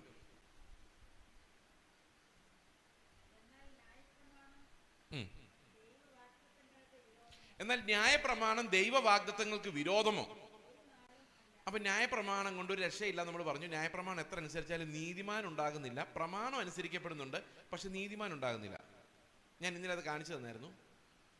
നമ്മൾ കൽപ്പനകൾ അനുസരിച്ചു എന്ന് വെച്ചുകൊണ്ട് നമ്മൾ നീതിമാനാകുന്നില്ല. ഇപ്പൊ ഉദാഹരണത്തിന് 10% ദശാംശം വിടുന്ന ഒരാൾ നീതിമാനായോ? ആയില്ല. ഒരു നീതി പ്രവൃത്തിയോടെ നടന്നു, പക്ഷെ നീതിമാനായില്ല. അതിന് ഉദാഹരണം പറയാൻ ആലോചിച്ചപ്പോൾ ഞാൻ ഇരിക്കുന്ന ഈ ക്യാമറ കാരണം ഉദാഹരണം പറയുന്നില്ല. എങ്കിലും ഒരു ചെറിയ ഉദാഹരണം ഞാൻ പറയാം. ഒരു മനുഷ്യൻ എന്നോട് ചോദിച്ചു, 25,000 രൂപയുടെ ദശാംശം എന്ന് പറഞ്ഞാൽ 2,500 രൂപ തന്നെ അല്ലേ പാസ്റ്റർ? ഞാൻ പറഞ്ഞതെ 5 വർഷമായിട്ട് ഞാൻ കൃത്യമായിട്ട് ദശാംശം അടയ്ക്കുന്നുണ്ട്, പക്ഷെ എൻ്റെ ഒരു പണിയും നടക്കുന്നില്ല. അയാൾ നീതിമാനായി മാറിയോ? നീതിമാനായി മാറിയില്ല. കാരണം അയാൾ അനുഗ്രഹം കിട്ടുമെന്നുള്ള മോഹത്തിലാണ് ഈ ദശാംശം അടയ്ക്കുന്നത്. അല്ലെങ്കിൽ ഉള്ള ബിസിനസ് പൊട്ടുകുമോ എന്നുള്ള പേടിയിലാണ് ഇത് അടയ്ക്കുന്നത്. അമർത്തി കുലുക്കി കവിയുന്ന ഒരു പങ്ക് കിട്ടുമെന്നുള്ള അത്യാഗ്രഹത്തിലാണ് ഇത് കൊണ്ടിടുന്നത്, സ്നേഹത്തിലല്ല. ഈ സ്നേഹം എന്ന് പറയുന്ന ദൈവിക പ്രമാണം നമ്മുടെ ഉള്ളിൽ ഉണ്ടാക്കാൻ നമുക്കൊട്ട് കഴിയുകയുമില്ല. പത്രോസിനോട് കർത്താവ് പറഞ്ഞു, നിന്റെ വിശ്വാസം പോകാതിരിക്കാൻ വേണ്ടി ഞാൻ നിനക്കായി അപേക്ഷിച്ചു പറഞ്ഞപ്പം പത്രോസ് പറഞ്ഞു, അതിൻ്റെ ആവശ്യമില്ല. പറഞ്ഞില്ല, അതായിരുന്നു ഉള്ള മനസ്സിലിരിപ്പ്. അതിൻ്റെ ആവശ്യമില്ല, ഈ തോമായ പോലൊന്നുമല്ല ഞാൻ വളരെ സ്ട്രോങ് ആണ്. നീ മരിക്കുവാണെങ്കിൽ നിന്റെ കൂടെ മരിക്കാനും, നീ തടവിലായി പോവാണെങ്കിൽ നിന്റെ കൂടെ തടവിലാകാനും റെഡിയായിരിക്കുന്ന വളരെ വിശ്വസ്തനും ആത്മാർത്ഥതയുള്ളവനും ഉയർത്തി നിന്ന് വെളിപ്പാട് കിട്ടിയവനും, ഇടയ്ക്ക് സാത്താനെ വിളിച്ച കാര്യം പുള്ളി പറയുന്നില്ലായിരിക്കാം, ഇതെല്ലാം ഉള്ള ഒരാളാണ് ഞാൻ, അതുകൊണ്ട് നിന്റെ കൂടെ മരിക്കാൻ വരെ ഞാൻ തയ്യാറാണെന്ന് പറഞ്ഞ ആളാണ്. കുറച്ചു നേരം കഴിഞ്ഞപ്പോൾ എന്ത് സംഭവിച്ചു? ഒരു പെൺകുട്ടി വന്ന് അവനോട് സംസാരിച്ച്, നീ ആ ഗലീലക്കാരൻ്റെ കൂടെ നടക്കുന്ന കണ്ടതാണല്ലോ എന്ന് പറഞ്ഞപ്പം ഇവൻ പറയാണ്, ഏത് ഗലീലക്കാരൻ? ഒരു ആണയിട്ട് പ്രാഗി എന്ന് അവിടെ പറഞ്ഞിരിക്കുന്നു. വല്ലവനും ഒക്കെ വന്ന് എന്തെങ്കിലും ചെയ്തിട്ട് അതൊക്കെ എൻ്റെ തല്ലോട്ടാണ് വരുന്നത്, എങ്ങനെയായിരിക്കും പ്രാഗിയത്? എന്താ പ്രാഗിയെന്ന് അവർ എഴുതിയിട്ടില്ല. അവരുടെ വിശ്വാസം പോയ പോക്ക്. കർത്താവ് പറഞ്ഞ, നേരം വെളുക്കുന്നതിന് മുമ്പ് നീ എന്നെ, വലിയ കപ്പാസിറ്റി ഉള്ള ശീമോനെ, നേരം വെളുക്കുന്നതിന് മുമ്പ്, അതായത് കോഴി കൂന്നതിന് മുമ്പ് നീ എന്നെ തള്ളി പറഞ്ഞു. എന്നിട്ട് അവസാനം കർത്താവിനെ ഗന്നസര തടാകത്തിന്റെ തീരത്തിട്ട് പിടിക്കുകയാണ്. അതുകൊണ്ട് ചോദിക്കുകയാണ്, യോഹന്നാന്റെ മകനായ ശീമോനെ, നീ ഇവരിൽ അധികമായി എന്നെ സ്നേഹിക്കുന്നുവോ? ഉത്തരം എന്താ? ഉവെന്നല്ല, ഇല്ലാന്നാ. കാരണം അവിടെ പറഞ്ഞിരിക്കുന്ന വാക്യം എങ്ങനെയെന്നറിയോ? യോഹന്നാന്റെ മകനായ ശീമോനെ, നീ ഇവരിൽ അധികമായി എന്നെ സ്നേഹിക്കുന്നുവോ? അതിന്റെ ഉത്തരം പത്രോസ് പറയുന്നത്, ഉവ് കർത്താവേ, എനിക്ക് നിന്നോട് പ്രിയമുണ്ട് എന്ന് നീ അറിയുന്നുവല്ലോ എന്നാണ്. ഈ പ്രിയം എന്ന് പറയുന്ന സാധനവും സ്നേഹവും തമ്മിൽ ഭയങ്കര ഡിഫറൻസ് ഉണ്ട്. നിങ്ങൾക്ക് നരേന്ദ്രമോദിയോട് പ്രിയമുണ്ടോ? ചിലപ്പോൾ കാണുമായിരിക്കും, പക്ഷെ സ്നേഹം ഉണ്ടാവാൻ സാധ്യതയില്ല. ഈ പ്രിയം എന്ന് പറഞ്ഞ ഉദാഹരണത്തിന്, ഓക്കെ, എന്താ ഒരു എക്സാമ്പിൾ പറയുന്നത്? നിങ്ങളുടെ കയ്യിലിരിക്കുന്ന ഫോണിന് നിങ്ങൾക്ക് ഇഷ്ടമാണോ? ഇഷ്ടം. അതിനോട് സ്നേഹമുണ്ടോ? ഇഷ്ടവും സ്നേഹവും രണ്ടും രണ്ടാ. നമുക്ക് ഒത്തിരി പേരെ ഇഷ്ടമാണ്. സിനിമാ നടന്മാരെ ഇഷ്ടമുള്ള പിള്ളേരുണ്ട്, ക്രിക്കറ്റ് താരങ്ങളെ ഇഷ്ടമുള്ള പിള്ളേരുണ്ട്. ഇഷ്ടമാണ്, അതൊക്കെ സ്നേഹമാണോ? മറ്റൊരാൾക്ക് വേണ്ടി മരിക്കുന്നതാണ് സ്നേഹം. കർത്താവ് ചോദിച്ചതാ, നീ എനിക്ക് വേണ്ടി ഇപ്പോഴും തടവിൽ പോകാനും മരിക്കാനും ഒക്കെ തയ്യാറാണോ പത്രോസേ? അപ്പൊ പത്രോസ് പറയും, നിന്നെ എനിക്ക് ഭയങ്കര ഇഷ്ടമാണ്. കർത്താവ് പിന്നെയും ചോദിച്ചു, യോഹന്നാന്റെ മകനായ ശീമോനെ, നിനക്ക് എന്നോട് സ്നേഹമുണ്ടോ? അപ്പം പറയാ, ഇഷ്ടമാണ് കർത്താവ്, അത്രേ പറയാൻ എനിക്കൊണ്ട് പറ്റുന്നുള്ളൂ. നേരത്തെ ആ സ്നേഹമാ, മരിക്കാൻ വരും, ജയിലിൽ പോകുന്നൊക്കെ പറഞ്ഞപ്പോൾ ഞാൻ പൊട്ടിയത് എനിക്ക് അറിയാം. അതുകൊണ്ട് അത്രയും പറയാനുള്ള ധൈര്യമില്ല. അതുകൊണ്ട് ഞാൻ പ്രിയമാണെന്ന് മാത്രമേ പറയുന്നുള്ളൂ. അവസാനം മൂന്നാമത് കർത്താവ് ചോദിക്കുന്നത് എന്നറിയോ? യോഹന്നാന്റെ മകനായ ശീമോനെ, നിനക്ക് എന്നോട് പ്രിയമെങ്കിലും ഉണ്ടോയെന്ന് ചോദിക്കുന്നത്. അന്നേരം അവൻ കരയുന്നത്. ശരിക്കും പറഞ്ഞു കഴിഞ്ഞാൽ പത്രോസ് എത്ര ശ്രമിച്ചാലും പത്രോസിൻ്റെ ഉള്ളിൽ നീ സ്നേഹം വരികയില്ല. അത് ആത്മാവിൻ്റെ ഫലമായി മാത്രം ഉണ്ടാകുന്ന ഒരു സാധനമാണ്. യഥാർത്ഥ അഗപ്പെ, ദൈവസ്നേഹം എന്ന് പറയുന്നത് മനുഷ്യന് സൃഷ്ടിക്കാൻ പറ്റുന്ന, ഹോർമോൺ കൊണ്ടോ ചിന്ത കൊണ്ടോ സൃഷ്ടിക്കാൻ പറ്റുന്ന ഒരു കാര്യമല്ല. ഇപ്പം ഭർത്താവിനോട് പറയാം, മര്യാദയ്ക്ക് നീ ഭാര്യയെ സ്നേഹിച്ചോണെന്ന് പറഞ്ഞാൽ മര്യാദയ്ക്ക് എങ്ങനെ സ്നേഹിക്കും? സ്നേഹം വരണ്ടേ? സ്നേഹം വരാതെ സ്നേഹിക്കാൻ പറ്റും. പിന്നെ അഭിനയിക്കാം, ഹലോ ഡാർലിംഗ് എന്നൊക്കെ പറഞ്ഞു. എത്ര നേരം അഭിനയിക്കാം? 5 മിനിറ്റ് കഴിയുമ്പോൾ അഭിനയമൊക്കെ തീരും. ശരിയാണോ ഞാൻ പറഞ്ഞത്? ഈ സ്നേഹം ഉള്ളിൽ നിന്ന് വരണമെങ്കിൽ ആത്മാവിൽ നിന്ന് വരണം. ആത്മാവിൽ നിന്ന് വരാതെ ആർക്കും ദൈവത്തെ അനുസരിക്കാൻ പറ്റത്തില്ല. എല്ലാവർക്കും മനുഷ്യ നീതിയിലേക്ക് മാത്രമേ എത്താൻ പറ്റുള്ളൂ. അപ്പൊ പത്രോസ് അത് മനസ്സിലാക്കി. അതുകൊണ്ട് പത്രോസ് വലിയ അഹങ്കാരത്തിനൊന്നും പോയില്ല. രണ്ടാമത് വിളിച്ചപ്പോൾ പുള്ളി പറഞ്ഞു, എൻ്റെ കാര്യം ഇത്രയേ ഉള്ളൂ കർത്താവേ എന്ന് പറഞ്ഞ് കരഞ്ഞു. എനിക്ക് നിന്നോട് പ്രിയമുണ്ടെന്ന് നീ അറിയുമല്ലോ എന്ന് പറഞ്ഞ് കരയോ ചെയ്തത്. അപ്പൊ കർത്താവ് പറഞ്ഞു, ഇപ്പം നിനക്ക് പ്രിയമേ ഉള്ളൂ, പക്ഷെ നീ പ്രായമാകുമ്പോൾ വേറൊരുത്തൻ വന്ന് നിന്നെ അരക്കെട്ടി നിന്നെ കൊണ്ടുപോകുമ്പോൾ നീ എനിക്ക് വേണ്ടി മരിക്കാൻ മാത്രമുള്ള സ്നേഹം നിന്റെ ഉള്ളിൽ ഉണ്ടാവും. അങ്ങനെ നീ മരണം കൊണ്ട് എന്നെ മഹത്വപ്പെടുത്തും. ഈ സാധനമാണ് സ്നേഹം എന്ന് പറയുന്നത്. ഇതൊരു മനുഷ്യന്റെ ഉള്ളിൽ ഉണ്ടാവില്ല. അതുണ്ടാകണമെങ്കിൽ ക്രിസ്തു നമ്മുടെ ഉള്ളിൽ വസിക്കണം. അതുകൊണ്ട് 1 കൊരിന്ത്യർ ലേഖനം 1:30 പറയുകയാണ്, അവനാൽ നാം ക്രിസ്തു യേശുവിൽ ഇരിക്കുന്നു, അവൻ നമുക്ക് ദൈവത്തിൽ നിന്ന് ജ്ഞാനവും നീതിയും ശുദ്ധീകരണവും വീണ്ടെടുപ്പും ആയി തീർന്നു എന്ന് പറഞ്ഞു കഴിഞ്ഞാൽ, നമ്മുടെ നീതി എന്ന് പറയുന്നത് വ്യവസ്ഥകളല്ല, ന്യായപ്രമാണമല്ല, ക്രിസ്തു തന്നെയാണ്. അതിൽ കുറഞ്ഞൊന്നും ദൈവം അംഗീകരിക്കുന്നില്ല. നമ്മുടെ വിശുദ്ധി എന്ന് പറയുന്നത് വെള്ള തൊപ്പി വയ്ക്കുന്നതും വെള്ള മാസ്ക് വയ്ക്കുന്നതും ഒന്നുമല്ല. നമ്മുടെ വിശുദ്ധി എന്ന് പറയുന്നത് ക്രിസ്തു തന്നെയാണ്. ക്രിസ്തു നമ്മിൽ വസിക്കുന്നതാണ് നമ്മുടെ വിശുദ്ധി. ക്രിസ്തുവിന്റെ സ്വഭാവം നമുക്കുണ്ടായി വരുന്നതിനെയാണ് വിശുദ്ധീകരണം എന്ന് പറയുന്നത്. നിങ്ങൾ പ്രാർത്ഥിക്കുമ്പോൾ ഏറ്റവും പ്രഷ്യസ് ആയിട്ട് തോന്നുന്ന അംബാനിയുടെ സ്വഭാവം ഉണ്ടായി വരുന്നതാണോ ക്രിസ്തുവിന്റെ സ്വഭാവം ഉണ്ടായി വരുന്നതാണോ? ഏതാ നിങ്ങൾക്ക് കൂടുതൽ ഇഷ്ടം? അംബാനിയുടെ പൈസയും ക്രിസ്തുവിന്റെ സ്വഭാവവും ഒരിക്കലും ഉണ്ടാവില്ല. കാരണം എന്താ വെച്ചാൽ ദൈവത്തെയും മാമോനെയും ഒരുപോലെ സേവിക്കാൻ ആരെ കൊണ്ടും. പ്രിയ സഹോദരങ്ങളെ, പൈസ വരുന്നതിന്റെ ബുദ്ധിമുട്ട് അറിഞ്ഞ ഒരാളാണ് ഞാൻ. ഇല്ലാത്തതിന്റെ ബുദ്ധിമുട്ട് ഒത്തിരി നാൾ അറിഞ്ഞിട്ടുണ്ട്. ഇത്തിരി പൈസ വന്നപ്പോഴാണ് മനസ്സിലായി ഇത് കൊടുക്കാൻ എന്ത് പാടാണ്. കർത്താവ് മുട്ടുകുത്തിച്ചാ കൊടുപ്പിക്കുന്നത്. പിന്നെ എനിക്ക് മനസ്സിലായി ഇവിടെ മരിക്കാതെ ജയിക്കാൻ പറ്റത്തില്ല, പൈസയെ ജയിക്കാൻ പറ്റത്തില്ല. ഞാൻ പണ്ട് കർത്താവിനോട് പറഞ്ഞായിരുന്നു, കർത്താവ് മരിക്കുമ്പോൾ എൻ്റെ പേരിൽ അസറ്റും ഡിപ്പോസിറ്റും വീടും ഒന്നും ഉണ്ടാകരുത്. അതങ്ങനെ തന്നെ നിലനിർത്താൻ ഞാൻ പാടുപെടുകയാണ്. പൈസ ഇല്ലായിരുന്നപ്പോൾ ഒരു കുഴപ്പമില്ലായിരുന്നു. വന്നു കഴിയുമ്പം ഇരിക്കട്ടെ, അടുത്ത മാസം കിട്ടിയില്ലെങ്കിലോ കയ്യിലൊന്നും വന്നില്ലെങ്കിലോ എന്നൊരു ചിന്ത വരും. എന്തു പാടാന്നറിയോ. പിന്നെ രണ്ടും കൽപ്പിച്ചങ്ങോട്ട് ഇറങ്ങിയാലാണ് അത് ക്ലിയർ ആയിട്ട് നിർത്താൻ പറ്റുന്നത്. ബാലൻസ് ഇല്ലാതെ, ബാലൻസോ ഡിപ്പോസിറ്റോ ഇല്ലാതെ ഒരു ലൈഫ് മുമ്പോട്ട് പോകണമെങ്കിൽ, കാരണം ഈ പൈസ വരുന്തോറും നമുക്ക് ഇതിനോട് ഇഷ്ടം കൂടി വരും.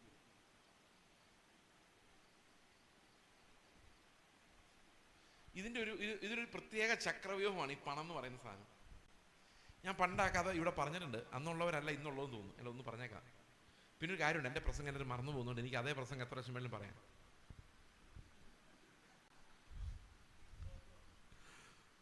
പിന്നെ എനിക്കിത് 5ഉം 10ഉം പ്രാവശ്യം പറയാൻ മടിയുള്ള ഒരാളൊന്നുമല്ല.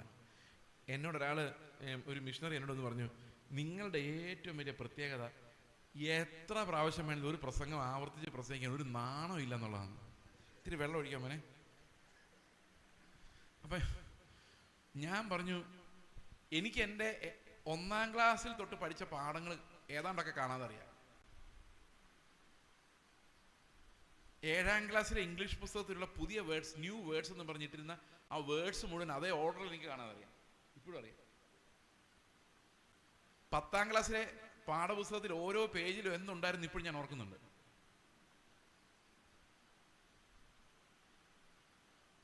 അതുപോലെ മാത്തമാറ്റിക്കൽ ഫോർമുല A+B² മാത്രമല്ല, A+B³ A⁻⁴ ഏത് വേണമെങ്കിലും എൻ്റെ ഓർമ്മയിലുണ്ട്.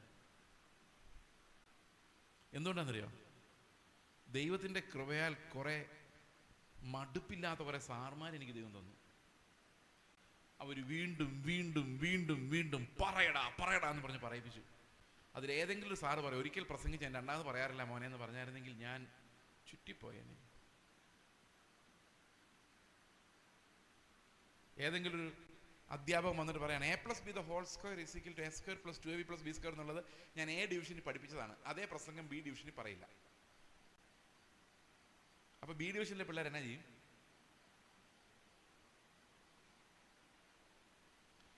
അപ്പൊ ഞാൻ വീണ്ടും വീണ്ടും ഇത് പറയുന്നത് വെച്ച് കഴിഞ്ഞാൽ, ഇത് തലയ്ക്കകത്തോട്ട് ഇറങ്ങാനും ജീവനായി മാറാനും വലിയ പാടാ.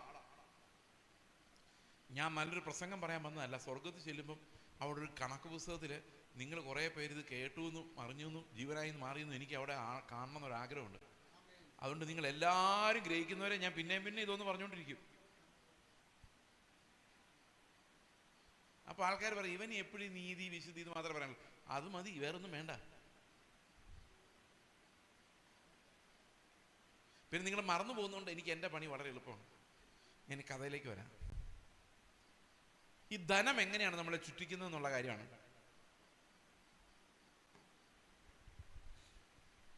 ഒരു മനുഷ്യൻ, 2 കഥ പറയാം കേട്ടോ, പെട്ടെന്ന്. കൂടുതൽ സമയം തന്നിട്ടുള്ളതുകൊണ്ട് ഒരു കഥയുടെ സ്ഥാനത്തല്ല 2 കഥ പറയാമെന്നാണ് അർത്ഥം. ഒരു ഭയങ്കര പണക്കാരനായ ഒരു മനുഷ്യനുണ്ടായിരുന്നു. പുള്ളി ഭയങ്കര കഷ്ടപ്പെട്ട ജീവിച്ചുകൊണ്ടിരുന്നു. ഭാര്യയുടെയൊക്കെ എപ്പോഴും വഴക്ക. ഭാര്യ ഇടയ്ക്കിടയ്ക്ക് പിണങ്ങി വീട്ടിൽ പോകും. അപ്പോൾ പുള്ളിക്ക് അവിടെ ഒരു ശാസ്ത്രിയുണ്ട്, ഒരു ടീച്ചർ. ആ പുള്ളിയുടെ ഭയങ്കര കൂട്ടാ. അപ്പോൾ ഒരു ദിവസം ഈ ധനവാൻ പറഞ്ഞു, എനിക്ക് ഇഷ്ടംപോലെ സമ്പത്തുണ്ട്, പക്ഷെ 5 പൈസയുടെ സമാധാനമില്ല. അടുത്ത വീട്ടിൽ അവനെ നോക്കുക, അവൻ്റെ കയ്യിലാണ് 5 പൈസ കയ്യിലില്ല. അവൻ രാവിലെ തൊട്ട് അധ്വാനിക്കുന്നു, വൈകിട്ട് വന്ന് പിള്ളേർക്ക് പോയി ഏത്തക്കാപ്പവും ചായയൊക്കെ മേടിച്ചുകൊണ്ട് വരുന്നു. അവരൊന്നിച്ച് കഴിക്കുന്നു, പിന്നെ കളിക്കുന്നു, ഗ്രൗണ്ടിൽ കളിക്കുന്നു, പിള്ളേരെ കളിപ്പിക്കുന്നു, വർത്തമാനം പറഞ്ഞു, ചിരിക്കുന്നു, കളിക്കുന്നു. എന്തോ ഒരു സന്തോഷമാണ്. ഈ ശാസ്ത്രിയോട് ഈ മനുഷ്യൻ ചോദിച്ചു, എന്താണ് അവരത്ര സന്തോഷം, എനിക്കിതൊട്ടും ഇല്ലാത്തതിൻ്റെ കാരണം എന്താണ്? അപ്പം ശാസ്ത്രി പറഞ്ഞു, അവരുടെ സന്തോഷം ഞാൻ പൊട്ടിച്ച് കളയാമെന്ന് പറഞ്ഞു. അപ്പം എങ്ങനെയാണെന്ന് ചോദിച്ചു. ഇവരെന്ത് ചെയ്യുന്നറിയാം, ഇവരൊരു സഞ്ചി എടുത്തിട്ട് അതിനകത്ത് 49 സ്വർണ്ണ നാണയങ്ങൾ ഇട്ടു. എന്നിട്ട് അത് ഈ മനുഷ്യൻ, ഈ പാവപ്പെട്ട മനുഷ്യൻ കിളയ്ക്കാൻ വരുന്ന സ്ഥലത്ത് കുഴിച്ചിട്ടു. ഇവൻ പിറ്റേ ദിവസം തൂമ്പ എടുത്ത് ഒറ്റ വെട്ടിലും ഈ ക്ലിങ്ങെന്ന് കേട്ടു. നോക്കിയപ്പോൾ ഒരു സഞ്ചിയിൽ എണ്ണി നോക്കിയപ്പോൾ 49 സ്വർണ്ണ നാണയങ്ങൾ. ഇവൻ 49 എങ്ങനെ വന്നു? ഒരു സ്വർണ്ണ നാണയം ഇവിടെ എവിടെയെങ്കിലും വീണ് പോയിട്ടുണ്ടാവും. ഇവൻ അവിടെ മുഴുവൻ തപ്പി ആ സ്വർണ്ണ നാണയം കിട്ടിയില്ല. അവൻ പിന്നെ കിളയ്ക്കാൻ തുടങ്ങി.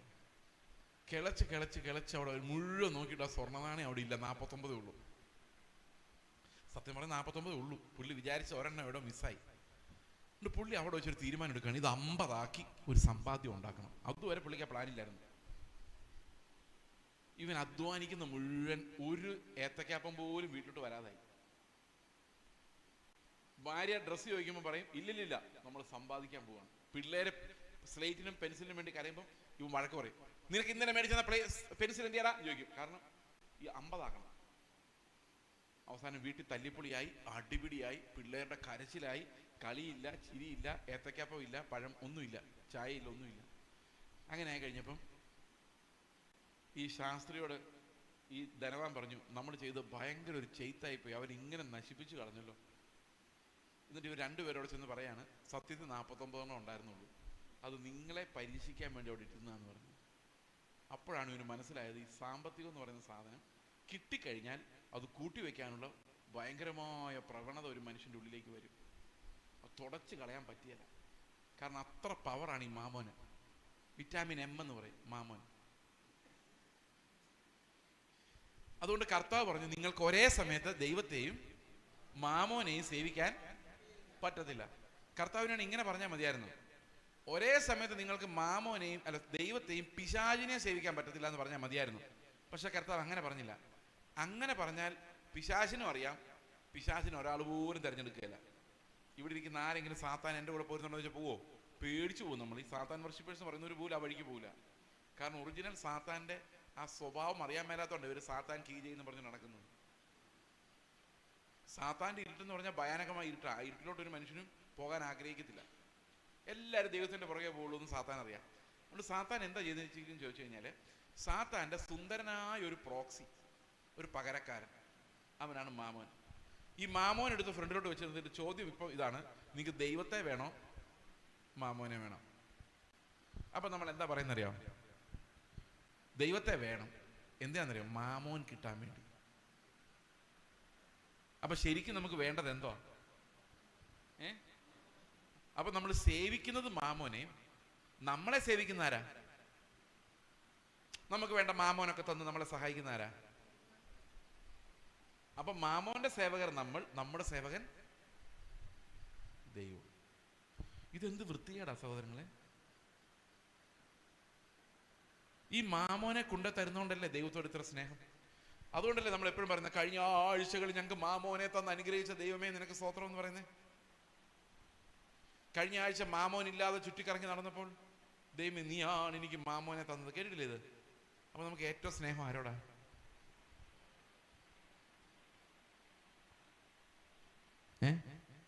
മനസ്സിലായോ? പിന്നെ ഒരു കഥ കൂടെ പറയാം. ഇത് ഞാൻ നേരത്തെ പറഞ്ഞിട്ടുള്ള കഥയാണ്, നിങ്ങൾ മറന്നു പോകുന്നുണ്ട് ഇത് രണ്ടാമത് പറയുന്നത്. എനിക്ക് എന്നാ പറഞ്ഞതെന്ന് വരെ ഏകദേശം ഓർമ്മയുണ്ട്. ഒരു പട്ടാളക്കാരൻ യുദ്ധത്തിന് സമയത്ത് ഒരു യുദ്ധത്തടവുകാരനെ പിടിച്ചുകൊണ്ട് വന്നിട്ട് അവൻ്റെ യജമാനെ ഫോൺ ചെയ്തിട്ട് പറഞ്ഞു, ക്യാപ്റ്റനെ ഫോൺ ചെയ്ത് പറഞ്ഞു, ക്യാപ്റ്റൻ സാർ, ഞാനൊരു പട്ടാളക്കാരനെ യുദ്ധത്തടവുകാരനായിട്ട് പിടിച്ചിട്ടുണ്ട് മറ്റേ രാജ്യത്തിൻ്റെ. അപ്പം ക്യാപ്റ്റൻ പറഞ്ഞു, very good, you are very smart, നീ ആ യുദ്ധത്തടവുകാരനെ എത്രയും പെട്ടെന്ന് എൻ്റെ അടുത്ത് കൊണ്ടുവരാൻ പറഞ്ഞു. ശരി സാർ എന്ന് പറഞ്ഞാൽ ഫോൺ വെച്ചു. കുറച്ചു നേരം കഴിഞ്ഞപ്പോൾ പിന്നെ ഫോൺ വിളിച്ചു. എന്താടാ ചോദിച്ചു. സാർ അവൻ എൻ്റെ കൂടെ വരുന്നില്ല സാർ എന്ന് പറഞ്ഞു. അപ്പോൾ ക്യാപ്റ്റൻ പറഞ്ഞു, നീ ഒരു കാര്യം ചെയ്യ്, അവനെ വിട്ടിട്ട് നീ ഇങ്ങ് വരാൻ പറഞ്ഞു.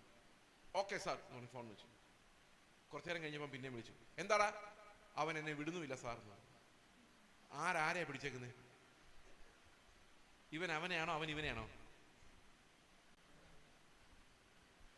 മാമോൻ ഇവനെ പിടിച്ചേക്കുന്നത്. ഇവൻ വിചാരിക്കുന്നത് എൻ്റെ കയ്യിലിരിക്കുന്ന മാമോൻ എന്ന് പറയുന്നത് ഞാൻ സിമ്പിളായിട്ട് വിതരണം ചെയ്യുന്നു, എനിക്കൊരു പ്രോബ്ലവും ഇല്ല എന്ന് ഇവൻ ചിന്തിക്കുന്നത്. പക്ഷെ ശരിക്കും പറഞ്ഞു കഴിഞ്ഞാൽ മാമോൻ ഇവനെ എങ്ങനെ വേണമെങ്കിലും ഓടിക്കാം. ഒരു കല്യാണം വരുമ്പോഴേക്കും ആദ്യം നോക്കുന്ന മാമോൻ എത്രയുണ്ടെന്ന്. നോക്കാതിരിക്കാൻ നമുക്ക് പറ്റില്ല. കാനഡയിലോട്ട് എന്തിനാണ് ആൾക്കാർ പോകുന്നത്? ഈ പ്രവാചകന്മാരെല്ലാം നമ്മളെ കാനഡയിലോട്ട് വിടാനുള്ള കാരണം എന്താ? അവിടെ ആരുണ്ട്? മാമോനുണ്ട്. ആ മാമോന്റെ അടുത്തേക്ക് നമ്മളെ വിടാൻ ആരാ കഷ്ടപ്പെടുന്നത്? ദൈവം. എന്നിട്ട് ദൈവം ഇത്രയും കഷ്ടപ്പെട്ടിട്ടും പ്രവാചകന്മാർ ഇത്രയും ശാസിച്ചിട്ടും പോകാൻ പറ്റുന്നില്ല. അതിന്റെ കാരണം എന്താ? പിശാച് പോരാടിക്കൊണ്ടിരിക്കുക, മാമോന്റെ അടുത്തേക്ക് വിടുന്നില്ല. അപ്പൊ ദൈവം ശ്രമിച്ചിട്ട് പോലും നടക്കാത്ത രീതിയിലാണ് പിശാച് പാര വെച്ചിരിക്കുന്നത്. ഇതൊക്കെ നമ്മൾ വിശ്വസിക്കണ്ടോ 21-ാം നൂറ്റാണ്ടില്? ഒരു ലജ്ജ തോന്നുന്നില്ല ഇങ്ങനത്തെ മണ്ടത്തരങ്ങൾ വിശ്വസിക്കണമെന്നിട്ട്? നിങ്ങൾ വിശ്വസിക്കുന്നല്ല ഞാൻ പറഞ്ഞു, ജനത്തെക്കുറിച്ച് പൊതുവെ ചോദിച്ചതാ. നിങ്ങൾക്ക് ലജ്ജ ഉണ്ടെന്ന് എനിക്കറിയാം. ഞാൻ പറഞ്ഞു പൊതുവെ ആൾക്കാർക്ക് ഈ സാധനം ഇല്ല. അപ്പോൾ സാത്താൻ അവനിലേക്ക് ആകർഷിക്കാൻ വേണ്ടി വെച്ചിരിക്കുന്ന പ്രോക്സികളാണ് ഇന്ന് നമ്മൾ കാണുന്ന സമ്പത്ത്. ഒരു കഥ അങ്ങനെ പറയാം. ഒരു ദിവസം ഒരു മനുഷ്യൻ ഈ സ്വർഗവും നരകവും തമ്മിൽ സെപ്പറേറ്റ് ചെയ്യുന്ന ഒരു ഇടനാഴിയിൽ ചെന്നു. കഥയാട്ടോ, ഈ കഥ ചോദ്യമില്ല, തിയോളജിയിലൊന്നുമില്ല, വെറും പൊട്ട കഥ. പക്ഷെ അതിനൊരു മെസ്സേജ് ഉണ്ട്, അതുകൊണ്ട് പറയുന്നത്. അപ്പം ദൂതൻ ഇവന്റെ പേര് നോക്കിയിട്ട് പറഞ്ഞു, നിന്നെ കൊണ്ട് ആർക്കും ഒരു ഉപകാരം ഉണ്ടായിട്ടില്ല, ആർക്കും ഒരു ദ്രോഹം ഉണ്ടായിട്ടില്ല, നിർഗുണനായിരുന്നു. അതുകൊണ്ട് നിന്നെ എങ്ങോട്ട് വിടണമെന്ന് നിങ്ങൾ തീരുമാനിച്ചിട്ടില്ല. അപ്പോൾ അവസാനം ഞങ്ങളുടെ കൗൺസിൽ തീരുമാനിച്ചിരിക്കുന്നത് നിനക്ക് ഇഷ്ടമുള്ള സ്ഥലം തിരഞ്ഞെടുക്കാം, നീ സ്വർഗം വേണോ നരകം വേണോ നിന്റെ ഇഷ്ടം, നീ കണ്ട് തീരുമാനിച്ചോളാം. ഇത് പറഞ്ഞു ഓക്കെ സന്തോഷം. അപ്പോൾ ആദ്യം അങ്ങോട്ടേ നോക്കുള്ളൂ, പോയി സ്വർഗം. കാരണം സ്വർഗമാണല്ലോ നമ്മളെല്ലാം വലിയൊരു കാര്യമായിട്ട് വെച്ചോണ്ടിരിക്കുന്നത്. അപ്പം ഓക്കെ ഞാനിതൊന്ന് കാണാൻ പോകാന്ന് പറഞ്ഞു. ആദ്യം സ്വർഗം കാണാൻ വേണ്ടി പോയി. സ്വർഗം കാണാൻ വേണ്ടി പോയപ്പോൾ അവൻ ഒട്ടും ഇഷ്ടപ്പെട്ടില്ല. കാരണം പൊട്ടിപ്പൊളിഞ്ഞ് നടക്കുന്ന ഒരു വഴി, അവിടെ സ്വർഗം എന്ന് എഴുതി വെച്ചിരിക്കുന്ന ഒരു ബോർഡ്, ഒരമ്മച്ചി അവിടെ ഇരുന്ന് ബൈബിൾ വായിച്ചുകൊണ്ടിരിക്കുന്നു, കുറേ പേരോട് നിന്ന് പാട്ട് പാടിക്കൊണ്ടിരിക്കുന്നു. ഇവൻ ചിന്തിക്കുകയാണ്, എൻ്റെ ദൈവമേ നാട്ടിലും ഇതേ ഉള്ളൂ, ഇവിടെ ഇതേ ഉള്ളൂ, ഏതായാലും ഞാൻ അങ്ങോട്ടില്ല, ഏതായാലും നരകം കൂടെ ഒന്ന് കണ്ടേക്കാം. ഇവൻ നേരെ നരകത്തിൻ്റെ അടുത്തോട്ട് പോയപ്പോൾ എന്താ കണ്ടെന്നറിയോ? ഒരു ബ്യൂട്ടിഫുൾ ഗ്ലാസ് ബിൽഡിംഗ്, ഗ്ലാസ് കൊണ്ടുണ്ടാക്കിയ ഒരു ഭയങ്കര കണ്ണഞ്ചിപ്പിക്കുന്ന സൗന്ദര്യമുള്ളൊരു കെട്ടിടം. ഇവന് ഭയങ്കര ഇൻട്രസ്റ്റ് ആയി. ഇവൻ അടുത്ത് പോയിട്ട് പതുക്കെ ഒന്ന് നോക്കി കണ്ണുകൊണ്ട് അകത്തെന്താ നടക്കുന്നതെന്ന്. ഈ കണ്ണാടിക്കൂടിനകത്തോട്ട് നോക്കിയപ്പോൾ അവിടെ കണ്ട കാഴ്ച ഇവരെ ഞെട്ടിപ്പിച്ചു കളഞ്ഞു. എന്തായിരിക്കും നിങ്ങൾക്ക് പറയാം? നിങ്ങൾ ഇത്രയും മറന്നു പോകുന്നതിനാൽ ദൈവത്തിന് സ്തോത്രം. എന്തായിരിക്കും? അവിടെ ആൾക്കാർ ചൈനീസ് വിഭവങ്ങൾ വിളമ്പുന്നു, ഒരു സ്ഥലത്ത് കോണ്ടിനെന്റൽ ബുഫേ, ഭയങ്കര ഫുഡ്, ലോകത്തുള്ള എല്ലാ ഫുഡും ഉണ്ട്. ഒരു സൈഡിൽ ആളുകൾ, ആണുങ്ങളും പെണ്ണുങ്ങളും എല്ലാം നൃത്തം ചെയ്യുന്നു, കള്ള ഒരു സൈഡിൽ ഒരുക്കി വെച്ചിരിക്കുന്നു. സിനിമാ കോട്ടയിൽ സിനിമകൾ ഇങ്ങനെ എല്ലാ തരം വൃത്തികെട്ടതും വൃത്തികെടാത്തതുമായ എല്ലാം ഓടിക്കൊണ്ടിരിക്കുന്നു. ഭയങ്കര എൻജോയ്മെന്റ്.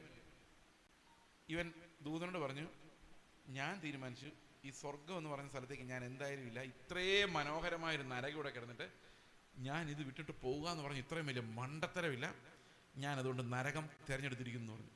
അപ്പോൾ ദൂതൻ പറഞ്ഞു, പിടിച്ചാൽ ഇനി മേലെ നിങ്ങൾക്ക് തിരിച്ചു വരാൻ പറ്റത്തില്ല, നോ പ്രോബ്ലം, എനിക്ക് ഇതിനകത്ത് ഒരു പ്രശ്നമില്ല, എന്തായാലും ഞാൻ സ്വർഗത്തിലോട്ടില്ലെന്ന് പറഞ്ഞു. പുള്ളി നേരെ പോയി നരകത്തിന്റെ ഡോർ ഇങ്ങ് തുറക്കലും 2 കുട്ടിപ്പിശാചുകൾ വന്ന് ഇവനെ തൂക്കി എടുത്തുകൊണ്ട് പോയി ഒരു ചട്ടിയിലിട്ട് വറക്കാൻ തുടങ്ങി.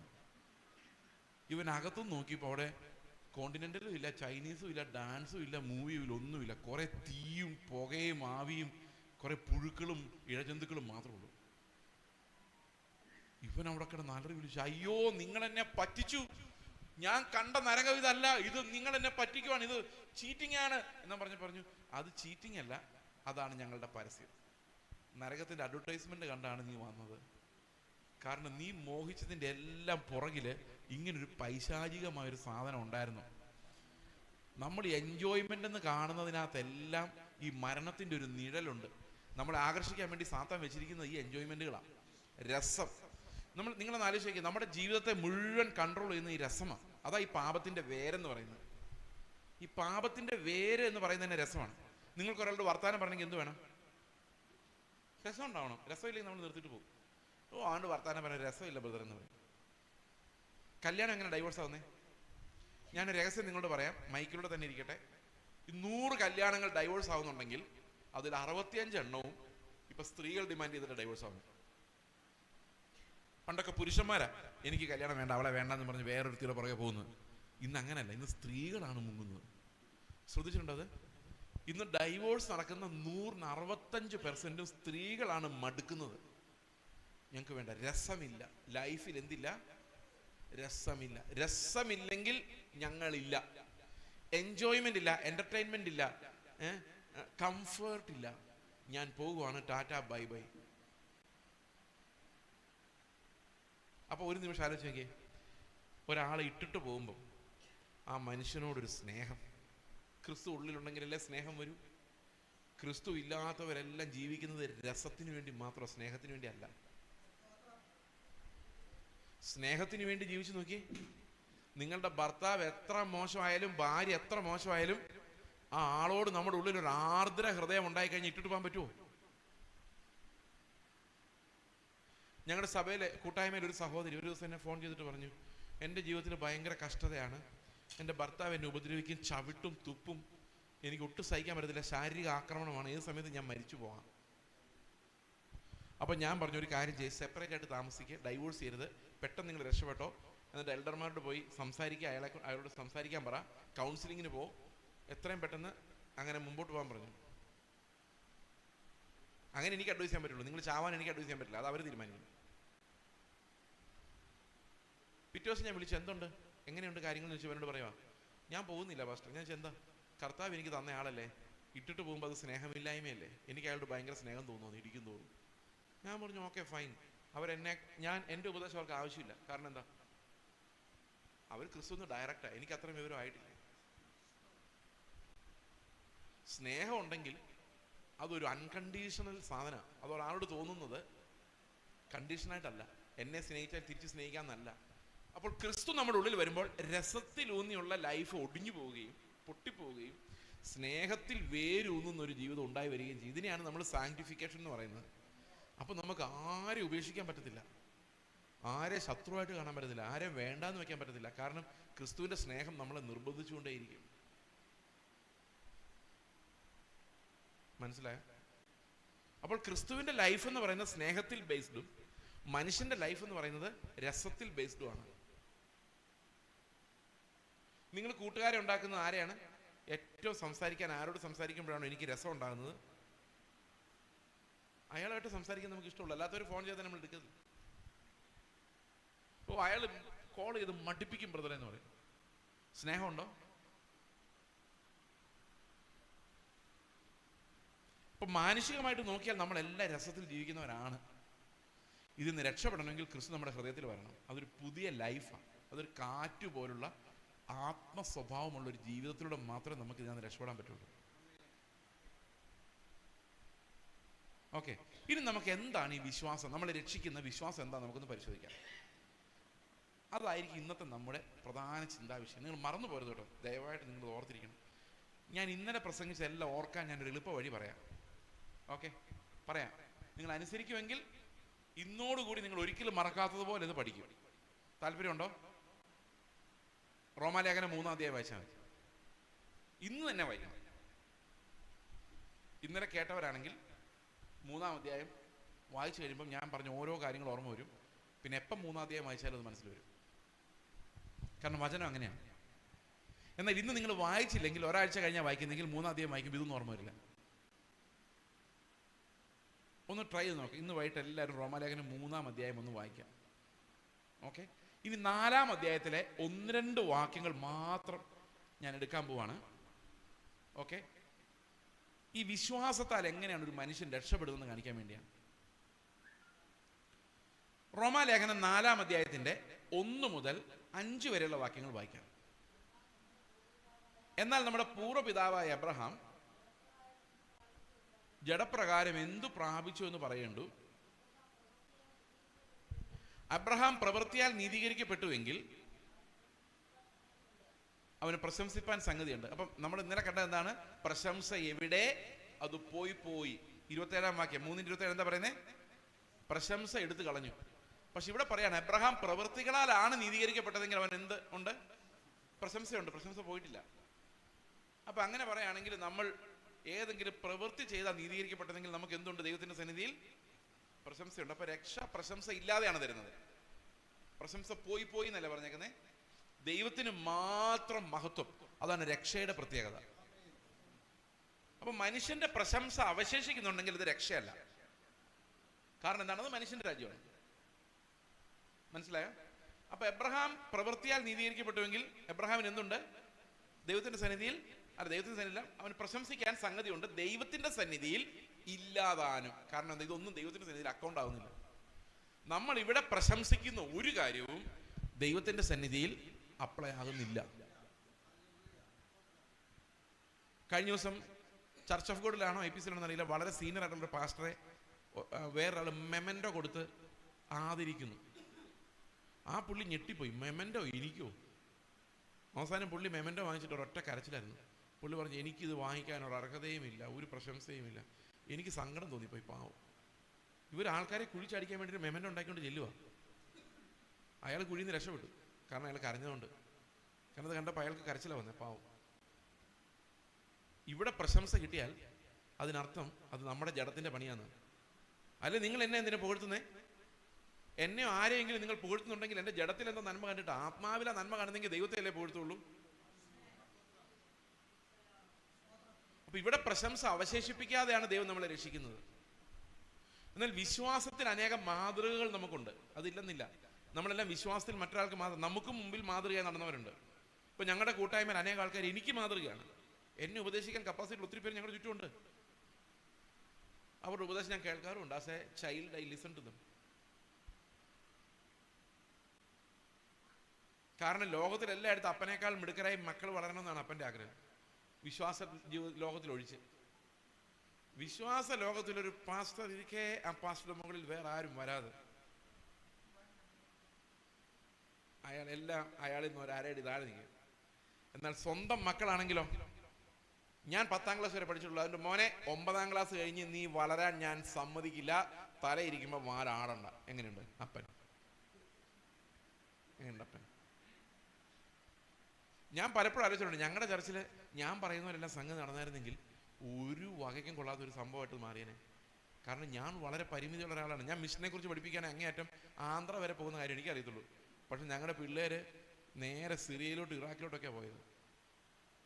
അവരവിടെ ചെന്ന് എന്താ കാണിക്കുന്നത് എനിക്കറിയാൻ പറയാൻ പറ്റുമോ? എനിക്കൊന്നും പറഞ്ഞു കൊടുക്കാൻ പറ്റത്തില്ല. അവരെന്നെ പഠിപ്പിക്കുന്നത്. എന്നോട് പലരും, ഈവൻ എൻ്റെ മകൻ തന്നെ എന്നെ വിളിച്ച് പറയാറുണ്ട്. ഒരു ദിവസം എനിക്കൊരു മെസ്സേജ് അയച്ചിരിക്കുക, ഞാൻ ഭയങ്കര ടെൻഷൻ അടിച്ചിരിക്കുക ഒരു കാര്യത്തിൽ. അന്നേരം മകൻ എനിക്ക് അയച്ചേക്കാണ്, യുദ്ധം ചെയ്ത് ജയിക്കാൻ പറ്റത്തില്ല. കാരണം യുദ്ധം ജയിച്ചല്ല നമ്മൾ ജീവിക്കുന്നത്, വിശ്വാസത്താലാണ്. വിശ്വാസത്താൽ ജീവിക്കുക എന്ന് പറഞ്ഞാൽ നമ്മുടെ മുമ്പിൽ കർത്താവ് എന്താ വെച്ചിരിക്കുന്നതെന്ന് ഈ വിശ്വാസ ജീവിതത്തിന്റെ അവസാനം മനസ്സിലാവുള്ളൂ. അതുകൊണ്ട് വിശ്വാസം നോക്കി ജീവിക്കുക, അല്ലാതെ ജയിച്ച് ജീവിക്കാൻ നമ്മളെ കൊണ്ട് പറ്റത്തില്ല. പുള്ളി എനിക്ക് അയച്ചേക്കുന്ന. ഞാൻ എൻ്റെ മനസ്സിൽ പറഞ്ഞു, എടാ നീ ഇത്തിരിയുടെ സൗമ്യമായിട്ട് എന്നോട് സംസാരിക്കുക, എനിക്കിത് ഭയങ്കര കഠിന വാക്കായിട്ട് തോന്നുന്നു. കാരണം എനിക്ക് അത്രയും താങ്ങാൻ പറ്റുന്നില്ല. ഒത്തിരി പേരുണ്ട് അങ്ങനെ. അപ്പോൾ വിശ്വാസത്തിന്റെ മാതൃകകൾ എല്ലായിടത്തും ഉണ്ട്. നമ്മുടെ മുമ്പിൽ അവർ ഓടിക്കേറി പോകണം. നമ്മളെക്കാൾ അടുത്ത ജനറേഷൻ സ്ട്രോങ് ആണെങ്കിൽ മാത്രമേ ഈ ക്രിസ്ത്യാനിറ്റി ഇവിടെ നിലനിൽക്കുള്ളൂ. ഈ തലമുറയേക്കാൾ വലിയ റാഡിക്കലായിട്ടുള്ള തലമുറ. 20 വയസ്സുള്ള പിള്ളേര് പറയാണ് ഞങ്ങൾ മിഷണറി വേലയ്ക്ക് പോവാണ്. 21 വയസ്സുള്ള ഒരു കൊച്ച് ഒരു വളരെ വിദൂരമായ ദേശത്ത് 1 വർഷമായിട്ട് മിഷണറി വേല ചെയ്തിട്ട് 1 വർഷം കഴിഞ്ഞപ്പോൾ കൊച്ചനോട് ഞങ്ങളോട് ഒന്ന് പറയാം, എങ്കിലേ 1 വർഷം കൊണ്ട് ഞാനവിടെ നിന്നോട്ടെ. തട്ടിപ്പോകാതെ 1 വർഷം നിന്നത് ദൈവത്തിന്റെ കൃപയാണ്. നിന്നോളാൻ പറഞ്ഞു. ഇപ്പം ഫെബ്രുവരിയിൽ ആ കുട്ടി തിരിച്ചു വരും. 22 വയസ്സേ ഉള്ളൂ. എനിക്ക് ചിന്തിക്കാൻ പോലും പറ്റത്തില്ല. It's much beyond what I ever did. കാരണം ഇതിനകത്ത് പ്രശംസ മനുഷ്യൻ്റെതല്ല, ഇത് ദൈവം ചെയ്യുന്ന. ഞാൻ ഇന്നും ചർച്ചിൽ പറഞ്ഞു, ഒരിക്കൽ പോലും ഞാൻ ഒരാളോടും പറഞ്ഞിട്ടില്ല നിങ്ങൾ മിഷണറി ആയിട്ട് പോകാൻ. പറഞ്ഞിട്ടില്ല. 10 പിള്ളേർ ഞങ്ങൾക്ക് മിഷണറിമാരായിട്ട് വളരെ ഡിഫിക്കൽട്ടായിട്ടുള്ള രാജ്യങ്ങളിലുണ്ട്. അവരോട് ഞാൻ പറഞ്ഞിട്ടില്ല പോകാൻ. ക്രിസ്തുവിനെ കുറിച്ച് പ്രസംഗിച്ചതേ ഉള്ളൂ. ആ ജീവൻ അവർക്ക് ലഭിച്ചപ്പോൾ അവരെ ദൈവം വിളിച്ചു, അവർ പോയി. അത് അവരുടെ കോളിംഗ് ആണ്. അവർ കാറ്റുപോലെ പോവാണ്. ഓക്കെ. അപ്പോൾ മനുഷ്യന്റെ പ്രശംസയല്ലത്. മനുഷ്യർക്ക് ഒന്നും ചെയ്യാൻ പറ്റത്തില്ല. ദൈവമാണ് അവന്റെ സഭയെ പണിയുന്നത്, കൃപാവരങ്ങൾ കൊണ്ട് അലങ്കരിക്കുന്നത്. അതുകൊണ്ട് എപ്പോഴും നമ്മൾ നോക്കുന്ന അടുത്ത ജനറേഷൻ എങ്ങനെയാണ് മുമ്പോട്ട് വരുന്നത്. അടുത്ത ജനറേഷനോട് വിശ്വാസം കാണുമോ? ഇനി കിട്ടും ഉപദേശം എന്നുണ്ടല്ലോ, എന്ത് പറ്റിക്കലാന്നറിയോ? അത് ഭയങ്കര പറ്റിക്കല. കിട്ടും ഉപദേശം കാരണമാണ് ഇന്ന് പിള്ളേരുടെ വിശ്വാസം മുഴുവൻ പോയത്. ചെറുപ്പകാലത്ത് പിള്ളേർ പറയും, മോനെ പ്രാർത്ഥിക്ക്, യേശുപ്പച്ച ബാഗ് തരും. പപ്പയോട് ചോദിക്കണ്ട, എല്ലാം യേശുപ്പച്ചോട് ചോദിച്ചാൽ മതി. ഇവൻ പറയും, യേശുപ്പച്ച ബാഗ് തരണേ. അപ്പൻ എന്തായെന്നറിയോ? അപ്പം പോയി ഒരു ബാഗ് മേടിച്ചുകൊണ്ടെന്ന് ഇവൻ്റെ കട്ടിലടി കൊണ്ട് വയ്ക്കും. രാവിലെ കൊച്ചെഴുന്നേക്കുമ്പോൾ എന്തുണ്ട്? ബാഗുണ്ട്. അപ്പം പറയും, മോനെ ആരാ ബാഗ് മേടിച്ചു തന്നത്? യേശുപ്പച്ചൻ. പറ്റിക്കുന്ന തട്ടിപ്പ്. ആര് മേടിച്ചോണ്ടുവന്നത്? ഇവൻ ഒക്കെ ആദ്യം വിശ്വസിക്കും, കാരണം കൊച്ചല്ലേ. കുറെ കഴിയുമ്പോൾ പ്രാർത്ഥിക്കാൻ തുടങ്ങും, കർത്താവ് 1ാം റാങ്ക് എനിക്ക് തരണേ, 1ാം റാങ്ക് എനിക്ക് തരണേ. കിട്ടില്ല. കുറെ കഴിയുമ്പോൾ മനസ്സിലാവും ഇത് അപ്പം തന്നെ മേടിച്ച് വെച്ചതാണ്. ദൈവം ഒന്നും ഒരു പ്രാർത്ഥനയും കേട്ടിട്ടില്ല. ഞാൻ പ്രാർത്ഥിച്ചിട്ടൊന്നും എൻ്റെ എക്സാം പാസ്സാവുന്നില്ല. എൻ്റെ മകൻ ഒരിക്കലും പറഞ്ഞതാണ് രക്ഷിക്കപ്പെടുന്നതിന് മുമ്പ്, ഞാൻ പ്രാർത്ഥിച്ച ഒരു വിഷയം പോലും ദൈവം എനിക്ക് ഇന്നേ വരെ തന്നിട്ടില്ല. ശരിയാണ്. അപ്പോൾ വിശ്വാസം അങ്ങ് പോയി. പിന്നെ ഇവിടുന്ന് പ്രാർത്ഥിച്ച് കാനഡ ചെല്ലുന്ന ആ ഒരു തലമുറ കാനഡയെ കൊണ്ടുവന്നതിന് നന്ദി പറഞ്ഞുകൊണ്ടിരിക്കും. അത് കഴിഞ്ഞാൽ പിന്നെ എന്താ വിശ്വാസം ആർക്കും അറിയാൻ മേല, തീർന്നു. അടുത്ത തലമുറ ഫെയ്ത്ത് ഇല്ല. കാരണം എന്താ? ഈ അടിസ്ഥാനങ്ങൾ ഇല്ലാതായിപ്പോയി. റോമാലേഖനം പഠിച്ചിട്ടില്ല, യഥാർത്ഥ വിശ്വാസം എന്തെന്ന് അറിഞ്ഞിട്ടില്ല. ഓക്കെ, പ്രവൃത്തിയാൽ കുറച്ചൊക്കെ എന്തൊക്കെയോ ചെയ്യുന്നു, കർത്താവ് അനുഗ്രഹിക്കുന്ന വിശ്വാസം നടക്കുന്നു. ഒരു കഥയും കൂടെ ഞാൻ പറയാം. എൻ്റെ പ്രസംഗം ഹാർവസ്റ്റ് ടി വിയിൽ വരുന്നുണ്ട്. എല്ലാ ചൊവ്വാഴ്ചയും ബുധനാഴ്ചയും വൈകിട്ട് 6:30 അത് വരുന്നത്. ഇത് റെക്കോർഡ് ചെയ്യുന്ന ഒരാളുണ്ട്. ഈ റെക്കോർഡ് ചെയ്യുന്ന ആളൊരു CSIയിലെ കൊയർ മാസ്റ്റർ ആയിരുന്നു. അദ്ദേഹം ഇംഗ്ലണ്ടിൽ പോയി മ്യൂസിക് പഠിക്കാനൊക്കെ സഭ അവരെ വിടാൻ വേണ്ടി റെഡിയായിരുന്നപ്പോഴാണ് ഈ പാവം മനുഷ്യൻ അത് ഉപേക്ഷിച്ചിട്ട് സ്നാനപ്പെട്ട് ഒരു പെന്തക്കോസ്റ്റ് ചർച്ചിൽ ചേർന്നു. ഈ പെന്തക്കോസ്റ്റ് ചർച്ചിൽ ഒരു വലിയൊരു പങ്കും ലോകമാണ്. എന്നാൽ യഥാർത്ഥ സഭകൾ ഇതിനിടയിലെല്ലാം ഉണ്ട്. അതാണ് അതിനാകെയുള്ളൊരു ഗുണം. അവിടെ ഇവിടെയൊക്കെ യഥാർത്ഥ സഭകളുണ്ട്. ക്രിസ്തുവിനെ പ്രസംഗിക്കുന്ന സഭകൾ അവിടെ ഇവിടെ എല്ലാം ഉണ്ട്. ചില പാസ്റ്റേഴ്സ് അങ്ങനെ ക്രിസ്തുവിനെ അറിയാവുന്നവരാണ്, പക്ഷെ വളരെ കുറവാണിപ്പം. എല്ലാവർക്കും ഒരു 3 വർഷം അവരുടെ തിരിക്കണം പോകണമെന്ന് മാത്രമേ ഉള്ളൂ. അതിനിടെ ഇപ്പോൾ 10 പുതിയ വിശ്വാസികൾ വന്നാലും അതിൻ്റെ ദശാംശം ആർക്ക് കിട്ടുന്നത്? അടുത്ത പാസ്റ്റർക്കാണ് കിട്ടുന്നത്. പിന്നെ വേറെ പണിയൊന്നുമില്ല. 3 വർഷം കഴിയുമ്പോൾ ഞാൻ പോകും. ഇതാണ് അവസ്ഥ. പക്ഷെ അതിനിടയിൽ നല്ല സഭകളുണ്ട്. നല്ല സഭകൾ അവരുടെ ഇടയിൽ ഉള്ളൂ, കുറച്ചൊക്കെ എങ്കിലും ഉള്ളൂ. ക്രിസ്തുവിനെ കുറിച്ച് പ്രസംഗിക്കുന്ന അവരൊക്കെ ഉള്ളൂ. ഇപ്പോഴും അത് വളരെ കുറഞ്ഞ് ഇല്ലാതായി എങ്കിൽ പോലും. അപ്പൊ ഈ മനുഷ്യൻ നേരെ ഒരു പെന്തക്കോസ്റ്റ് ചർച്ചിലോട്ട് ഇന്ന് സ്നാനപ്പെട്ടു. 4 പ്രധാന അപകടങ്ങളാണ് പുള്ളിക്കുണ്ടായത്. 4 പ്രധാന അപകടങ്ങൾ. ഒന്ന്, പുള്ളി ഭയങ്കര പ്രശസ്തനായ ഒരു വീഡിയോഗ്രാഫറായിരുന്നു. ഏഷ്യാനെറ്റുകാർ വിളിക്കുന്നു, ഗവൺമെന്റ് പ്രോഗ്രാമിന് വിളിക്കുന്നു, മുഖ്യമന്ത്രിയൊക്കെ പങ്കെടുക്കുന്ന യോഗങ്ങളിൽ വീഡിയോ പിടിക്കാൻ പുള്ളിയെ വിളിക്കുന്നു, TV ചാനലുകാർ വിളിക്കുന്നു, സിനിമാക്കാരുമായിട്ട് ബന്ധം. സിനിമ പിടിക്കാൻ പുള്ളി പോകില്ല, വിശ്വാസം കാരണം. പക്ഷെ സിനിമാക്കാരെല്ലാം ചില സ്റ്റിൽസൊക്കെ എടുക്കാൻ പുള്ളി വിളിക്കും. പുള്ളി ഭയങ്കര പ്രശസ്തനായ മനുഷ്യനായിരുന്നു. എപ്പോൾ സ്നാനപ്പെട്ട് ഇങ്ങോട്ട് കയറിയോ അപ്പോൾ തന്നെ ആ കോൾ മുഴുവൻ തീർന്നു. മരണ വീട്ടിലെ വീഡിയോ എടുക്കാൻ പോലും ആരും വിളിക്കുന്നില്ല. 2, വീട്ടിൽ ഭാര്യയും ഭർത്താവും തമ്മിൽ പൊരിഞ്ഞാടി. വഴക്കെന്ന് പറഞ്ഞു കഴിഞ്ഞാൽ പുള്ളിക്കാർ പറയുന്നത്, നിങ്ങൾ എവിടോ ഗുരുമാലിൽ പോയി ചാടിയിരിക്കുകയാണ്, അതൊരു വഞ്ചന സഭയാണ്, അതിനകത്ത് ഞാൻ വരത്തില്ല. ഭയങ്കര. 3, ഒരു ദിവസം പുള്ളി നോക്കിയപ്പോൾ ഒരു കണ്ണ് കാണാൻ വയ്യ, മങ്ങിയിരിക്കുക. ഹോസ്പിറ്റലിൽ ഓടിപ്പോയി, ആ വെപ്രാളമായി പോയി. ഹോസ്പിറ്റലിൽ ചെന്ന് കഴിഞ്ഞ് പറയാം, കണ്ണിനകത്ത് നീര് വന്നിരിക്കുകയാണ്, 25,000 രൂപയുടെ ഇഞ്ചക്ഷൻ എടുക്കണം. ആലോചിക്കണം, ലൈഫ് പോയ പോക്ക്. 5 പൈസ ജീവിക്കാൻ കയ്യിലില്ല, ഒരു പണിയുമില്ല, ആരും വിളിക്കുന്നുമില്ല. പിന്നെ ഒരു ദിവസം നോക്കിയപ്പോൾ സ്റ്റെപ്പ് കയറാൻ വയ്യ, കാലിന് ഭയങ്കര പെയിൻ, നടക്കാൻ വയ്യ. ഇങ്ങനെ പുള്ളി കഷ്ടപ്പെട്ടു, പൈസ ഇല്ലാതെ കഷ്ടപ്പെട്ടു. ആകെ ഉള്ളത് എൻ്റെ വീഡിയോ എടുക്കാന്നുള്ളൊരു ഒറ്റ പണി മാത്രം. അതിൻ്റെ ചെറിയ എമൗണ്ട് ആരോ ഒരാൾ സ്പോൺസർ ചെയ്ത് കൊടുക്കുന്നുണ്ട്. അങ്ങനെ ഇരിക്കും. ഒരു ദിവസം പുള്ളി എന്നോട് പറഞ്ഞു, ഞങ്ങളുടെ പാസ്റ്റർക്ക് ഭയങ്കര പ്രൊഫസിയാണ്. ആ പ്രൊഫസി കേട്ടാൽ നിങ്ങൾ ഞെട്ടും. ഇപ്പം ആ പാസ്റ്ററിനറിയാം ഞാൻ അമ്പലമേടിൽ നിന്ന് വചനം പ്രസംഗിക്കുവാന്ന്. പുള്ളിക്ക് അവിടെ ഇരുന്നോണ്ടറിയാം. അതുപോലത്തെ പ്രൊഫസി. നീ ഇന്നലെ കറുകച്ചാൽ സ്റ്റാൻഡിൽ നിൽക്കുമ്പോൾ ഞാൻ നിന്നെ കണ്ടെന്നൊക്കെ പറഞ്ഞ പ്രവചിക്കുന്നു. ഇയാൾ അമ്പരന്ന് പോയി. എന്തൊരു കാഴ്ച, എന്തൊരു ദിവ്യദൃഷ്ടി. പക്ഷെ കുറെ കഴിഞ്ഞപ്പോഴാണ് മനസ്സിലായത്, ഈ പുള്ളിയുടെ ഗൂഗിൾ അക്കൗണ്ട് പുള്ളിയുടെ ലാപ്ടോപ്പിൽ ഓണായി കിടക്കുമായിരുന്നു. അപ്പോൾ ഗൂഗിൾ ലൊക്കേഷൻ വെച്ച് ഇയാൾ എവിടെയാണെന്ന് കൃത്യമായിട്ട് പാസ്റ്റർക്ക് കാണാം. ഇത് വെച്ചാണ് ഈ പ്രസംഗം. പുള്ളി നോക്കിയപ്പോൾ പുള്ളിയുടെ ഫോണിൽ ഇങ്ങേരുടെ ഗൂഗിൾ അക്കൗണ്ട്. പുള്ളി അതെല്ലാം ഡിലീറ്റ് ചെയ്ത് ഔട്ടാക്കി. പുള്ളിക്ക് മനസ്സിലായി ഇത് മുഴുവനോടെ തട്ടിപ്പാണ്. പുള്ളി എന്ത് ചെയ്യുന്നറിയോ, നേരെ പാസ്റ്റർ പറഞ്ഞു, ഈ തട്ടിപ്പിന് ഞാനിനി ഇല്ല, ഇതാ ഇറങ്ങുന്നു. സ്റ്റെപ്പ് വെളിയിലോട്ട് വെച്ചു. കോൾ ഏഷ്യാനെറ്റിൽ നിന്ന് 30 ദിവസത്തേക്ക് ഒരു പ്രോഗ്രാം. 30 ദിവസത്തേക്ക് റെമ്യൂണറേഷൻ 9 ലക്ഷം രൂപ. ആലോചിച്ചു.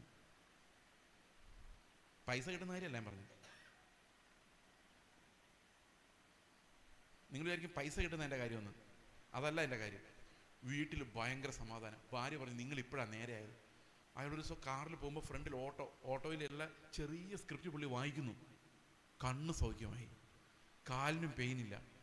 ആ ചർച്ചിൻ്റെ പടി എപ്പോൾ ഇറങ്ങിയോ ഒരു ഭൂതം പുള്ളിയുടെ മേളിൽ നിന്ന് പോയി. പിന്നെ 9 ലക്ഷം ഒന്നും കിട്ടിയില്ല കേട്ടോ, അത് ഏതാണ്ട് കുറച്ചേ പുള്ളി കിട്ടിയുള്ളൂ, ബാക്കി അവർ പറ്റിച്ചു. പക്ഷേ പുള്ളിക്ക് പ്രോഗ്രാം കാരണം ഇപ്പം ഇനി എൻ്റെ റെക്കോർഡ് ചെയ്യാൻ പുള്ളിക്ക് സമയം കിട്ടുന്നില്ല. ഇപ്പം ഞാൻ പുള്ളിയുടെ പുറകെ നടക്കുക, നേരത്തെ പുള്ളി എൻ്റെ പുറകെ നടക്കുക. അപ്പം ഞാനിത് ആലോചിച്ചത് എന്താ ഈ പരിപാടി എന്തുകൊണ്ട് സംഭവിക്കുന്നത് ചോദിച്ചു കഴിഞ്ഞപ്പോൾ എനിക്ക് അതിനകത്തൊരു ടെക്നിക്ക് മനസ്സിലായി. ഇതിനൊരു ഗുട്ടൻസ് ഉണ്ട്. ഈ ഗുട്ടൻസ് നിങ്ങൾ മനസ്സിലാക്കണം. പണ്ട് ഇന്ദിരാഗാന്ധി ദാരിദ്ര്യ നിർമ്മാർജ്ജനത്തിന് വേണ്ടി 20 ദിന പ്രോഗ്രാം എന്ന് പറഞ്ഞിട്ട് പരിപാടി തുടങ്ങി 1970. അന്ന് ഞാനില്ല, ഞാൻ ഉണ്ടാകുന്ന കാര്യമൊന്നും പദ്ധതിയിൽ എൻ്റെ അപ്പനും അമ്മയും പോലും പരസ്പരം കണ്ടിട്ടില്ല. പക്ഷേ ഞാൻ വായിച്ചിട്ടുണ്ട് 20 ദിന പ്രോഗ്രാം എന്ന് പറഞ്ഞ് ഇന്ദിരാഗാന്ധിയുടെ പരിഷ്കാരം. അപ്പോൾ ഒരാൾ ഇന്ന് ഇന്ദിരാഗാന്ധി ചോദിച്ചു, ഈ 20 ദിന പ്രോഗ്രാം കൊണ്ട് ആ ഇന്ത്യക്കാർ മുഴുവൻ ദാരിദ്ര്യത്തിൽ നിന്ന് രക്ഷപ്പെട്ടാൽ നിങ്ങൾക്ക് പിന്നെ ആര് വോട്ട് ചെയ്യും? അപ്പോൾ ഇന്ദിരാഗാന്ധി പറഞ്ഞു ഇത്രയും പേരെ രക്ഷിച്ചെന്നുള്ള നന്ദി അവർക്കുണ്ടാവുമല്ലോ, അപ്പോൾ എനിക്ക് തന്നെ വോട്ട് ചെയ്യത്തില്ലേ? അന്നേരം അവർ പറഞ്ഞില്ല, കാരണം ഇപ്പോൾ ഭയങ്കര ദാരിദ്ര്യമായതുകൊണ്ട് ഇന്ദിരാഗാന്ധി വന്ന് നിങ്ങളെ രക്ഷിക്കുമെന്ന് പറഞ്ഞുകൊണ്ടാണ് ഇവർ വോട്ട് ചെയ്യുന്നത്. ദാരിദ്ര്യം മാറിക്കഴിഞ്ഞാൽ ആരും വന്ന് രക്ഷിക്കണ്ടല്ലോ. മനസ്സിലായോ? അപ്പോൾ ഇഷ്ടമുള്ളവർക്ക് വോട്ട് ചെയ്യാലോ, കാരണം എന്തായാലും രക്ഷപ്പെട്ടു. ഇനിയിപ്പം രക്ഷപ്പെടുത്തുന്ന ആൾ വേണ്ടല്ലോ. അപ്പം നിങ്ങളെ അവർ തള്ളിക്കളയെന്ന് പറഞ്ഞു. ഈ ദരിദ്രന്മാരെ സൂക്ഷിക്കുന്ന അവരുടെ ഒരു ടെക്നിക്കാണ്. അതുപോലെ തന്നെയാണ് ഈ സഭകളിൽ നടക്കുന്നത്. കുറേ ആൾക്കാർ എപ്പോഴും വിടുതൽ വേണം എന്ന് പറഞ്ഞ് നടക്കുക, അവരൊരിക്കലും വിടുതൽ പ്രാപിക്കത്തില്ല. അവരുടെ പോക്കറ്റിൽ നിന്ന് ഞെക്കി പിഴിഞ്ഞ് പാസ്റ്റർമാർ വിടുതൽ പ്രാപിക്കും. അവർ ഭയങ്കര റിച്ചാവും. എന്നാൽ തിരിച്ച് ഇങ്ങനെ ഞെക്കിപ്പിഴിയാൻ നമുക്ക് പറ്റാത്തത് കൊണ്ടും അവർ ഞെക്കിപ്പിഴിയാൻ നിന്ന് തരാത്തത് കൊണ്ടും നമ്മൾ താഴോട്ട് പോയിക്കൊണ്ടിരിക്കും. നമ്മൾ വിചാരിക്കും അയൽവക്കക്കാർ കൂടോത്രം ചെയ്തതാണ്, അതുകൊണ്ടാണ് ഞാൻ രക്ഷപ്പെടാത്ത, എൻ്റെ വിശ്വാസത്തിന് എന്തോ പ്രോബ്ലം ഉണ്ട്, അതുകൊണ്ടാണ് ഞാൻ ഇങ്ങനെ കിടക്കുന്നത്. നിങ്ങളിങ്ങനെ കിടക്കുന്നത് വേറൊന്നും കൊണ്ടല്ല, വല്ലാതെ യാചിക്കുന്നതുകൊണ്ട് ഒന്നും കിട്ടാത്തതാണ്.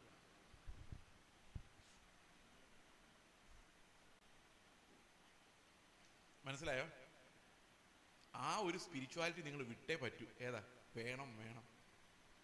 ഞാനൊരു കഥ കൂടെ പറയാം നിങ്ങളെ ആശ്വസിപ്പിക്കാൻ വേണ്ടി. ഇത്തിരി കൂടിപ്പോയില്ലേ? ഒരു ആശ്വാസം വേണ്ടേ?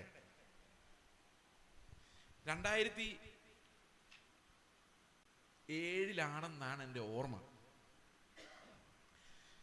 2007-2009 ഇടയ്ക്കാണ്.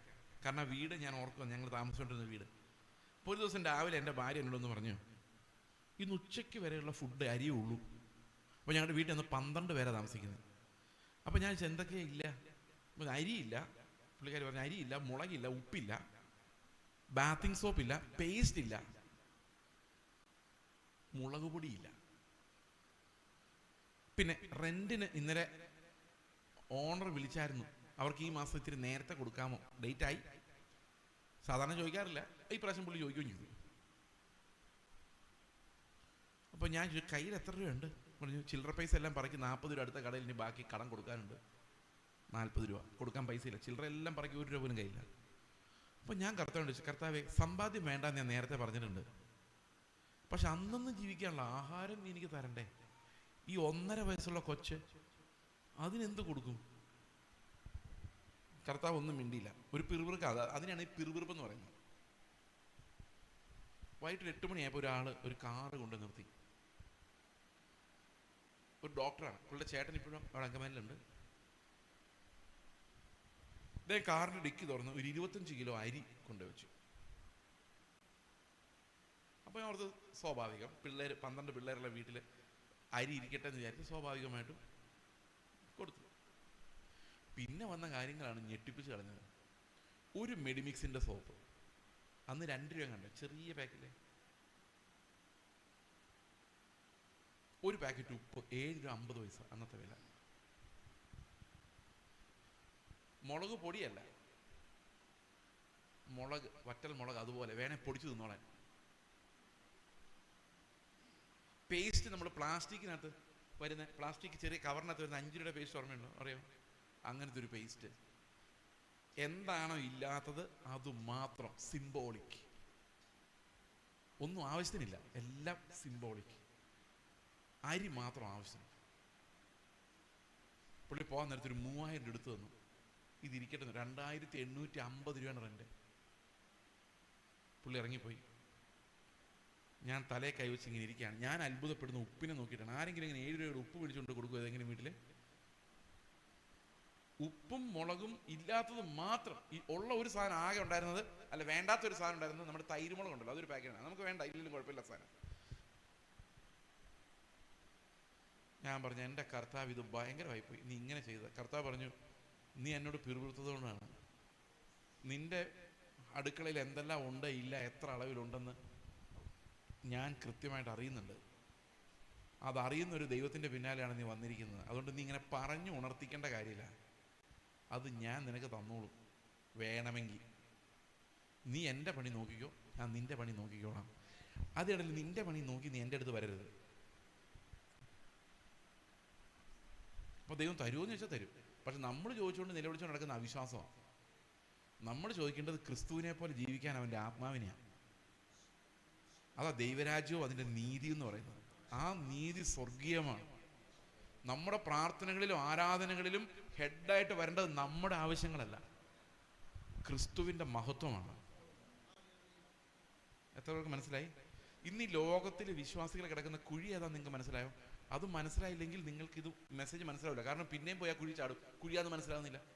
കാരണം എവിടെ വൈബ്രേഷൻ ഉണ്ട് അവിടെ എല്ലാം ഹല്ലേലൂയ പറയാനുള്ള ഒരു ട്രെയിനിങ് വിശ്വാസികൾക്ക് കൊടുക്കുന്നത്. പണ്ടെൻ്റെ ഒരു സുഹൃത്ത് പുനലൂർ AG ചർച്ചിൽ പോയി പ്രസംഗിക്കുകയാണ്. രക്ഷ വിശ്വാസത്താലാണ്, അത് കൃപയാണ്, ദാനമാണ്. വൈബ്രേഷൻ, എല്ലാവരും ഹല്ലേലൂയ. പുള്ളി പോയി. അടുത്ത ദിവസം പുള്ളി അവിടെ ആ പാസ്റ്ററെ സഹായിക്കുന്നുണ്ട്. പുള്ളി വേറൊരു പാസ്റ്റർ വന്നു. രക്ഷിക്കപ്പെടാൻ ഒരാൾ 17 പടികൾ കിടക്കണം. 18 എന്ന് പറഞ്ഞായിരുന്നേ പുള്ളി ശബരിമല കൊണ്ടുവിടായിരുന്നു. 17 പടികളിലൂടെ രക്ഷപ്പെടുന്നത്. ആ 17 എന്നുള്ള വൈബ്രേഷൻ വന്നപ്പോഴേക്കും എല്ലാവരും അവിടെയും ഹല്ലേലൂയ എന്ന് പറഞ്ഞു. ഇതിലേതാ നമ്മൾ വിശ്വസിക്കും? ആർക്കറിയാം? ഇന്ന് നാളെ ഒരാൾ വന്നിട്ട് നിങ്ങൾ വിശുദ്ധ ജീവിതം നയിച്ചില്ലെങ്കിൽ സ്വർഗത്തിൽ പോകില്ല എന്ന് പറയുമ്പോൾ ഹല്ലേലൂയ നിങ്ങൾ പറയും. കാരണം എന്താ? നമ്മൾ വിചാരിക്കും അത് അവനെ ഉദ്ദേശിച്ചാണ് പറഞ്ഞത് എന്ന് വിചാരിച്ചോണ്ടേ ഹല്ലേലൂയ പറയുന്നത്. പക്ഷെ എന്നെ ഉദ്ദേശിച്ച പറഞ്ഞെങ്കിൽ ഞാൻ ചുറ്റി. ഞാൻ ഇന്നലെ പറഞ്ഞ പോലെ തിരിച്ച് പാസ്റ്ററോടൊന്ന് ചോദിച്ചു നോക്കി, നിങ്ങൾ സ്വർഗത്തിൽ പോകുന്നു? പാസ്റ്റർ പറയും ഞാൻ പോവും, ഞാൻ വിശുദ്ധ ജീവിതം നയിക്കുന്നത്. അങ്ങനെ എല്ലാ പാസ്റ്റർമാരും പറയുന്നത്? എല്ലാ പാസ്റ്റർമാരും അങ്ങനെയല്ലേ പറയുള്ളൂ? ഞാൻ ഒരു പാസ്റ്ററെ മാത്രമേ കേട്ടുള്ളൂ അങ്ങനെ പറയാത്ത. അത് ഞാൻ പറയാം. അപ്പോൾ ഇനി സ്വർഗത്തിൽ പോകാൻ ആരെ പോലെ ആയാൽ മതി? പാസ്റ്ററെ പോലെ ആയാൽ മതി. കാരണം പാസ്റ്റർ വിശുദ്ധനാണെന്ന് പുള്ളി സമ്മതിച്ചു, പുള്ളി സ്വർഗത്തിൽ പോവുകയും ചെയ്യും. നിങ്ങൾ പോവില്ല താനും. അപ്പൊ നിങ്ങൾക്ക് സ്വർഗത്തിൽ പോകാൻ ആരെ പോലെ ആയാൽ മതി? ക്രിസ്തുവിന് നോക്കേ വേണ്ട, ഈ പുള്ളിയെ പോലെ ആയാൽ മതി. ഇതാണ് ഒന്നാന്തരം വ്യാജ ഉപദേശം. നാളെ ഇത് കേൾക്കുമ്പോഴും വിശുദ്ധീന്ന് വൈബ്രേഷനിൽ പറയുമ്പോൾ നമ്മളെല്ലാവരും ഹല്ലേലൂയ പറഞ്ഞു പോകും. അന്നേരം എന്താ മറക്കുന്നറിയോ? ക്രിസ്തുവാണ് നമ്മുടെ വിശുദ്ധി എന്നുള്ളത് മറക്കും. വിശ്വാസത്താലാണ് ആ ജീവിതം നയിക്കുന്നത് എന്നുള്ളത് മറക്കും. വിശുദ്ധി എന്ന് പറയുന്നത് ക്രിസ്തു നമ്മിൽ വസിക്കുമ്പോൾ നമുക്ക് ലഭിക്കുന്ന ക്രിസ്തുവിൻ്റെ സ്വഭാവമാണെന്നുള്ളത് മറക്കും. പിന്നെ നമ്മൾ എന്തോർക്കുമെന്ന് ചോദിച്ചു കഴിഞ്ഞാൽ ഈ പുറമേ ഉള്ളത്, അവർ പറയുന്ന ഈ പുറമേ ഉള്ള കാര്യങ്ങൾ ഓർക്കും. നമ്മുടെ സ്വഭാവം അങ്ങനെയാണ്, നമുക്ക് അതേ ഓർക്കാൻ പറ്റുള്ളൂ. ക്രിസ്തുവിൻ്റെ കണക്ഷൻ എപ്പോഴും നമ്മുടെ ഹൃദയത്തിൽ നിന്ന് വിട്ടുപോയിക്കൊണ്ടേയിരിക്കും. അത് നമ്മളിൽ ജീവനായി മാറുന്നവരെ ഇത് പിടികിട്ടത്തില്ല. ഓക്കെ, എബ്രഹാമിൻ്റെ കഥ നമ്മൾ പറഞ്ഞുകൊണ്ടിരുന്നത്. ഈ എബ്രഹാമിൻ്റെ കഥയിൽ നമ്മൾ കാണുന്നത് അവൻ പ്രവൃത്തികളാൽ നീതീകരിക്കപ്പെട്ടുവെങ്കിലും പ്രശംസിപ്പാൻ സംഗതിയുണ്ട്, എന്നാൽ ദൈവത്തിന്റെ സന്നിധിയിൽ ഇല്ലതാനും. അടുത്ത വാക്യം വായിച്ചേ. അബ്രഹാം ദൈവത്തിൽ വിശ്വസിച്ചു, അത് അവന് നീതിയായി കണക്കിട്ടു. അപ്പൊ വിശ്വാസം തന്നെയാണ് എന്തായിട്ട് മാറിയത്? നീതിയായിട്ട് മാറിയത്. അടുത്ത വാക്യം.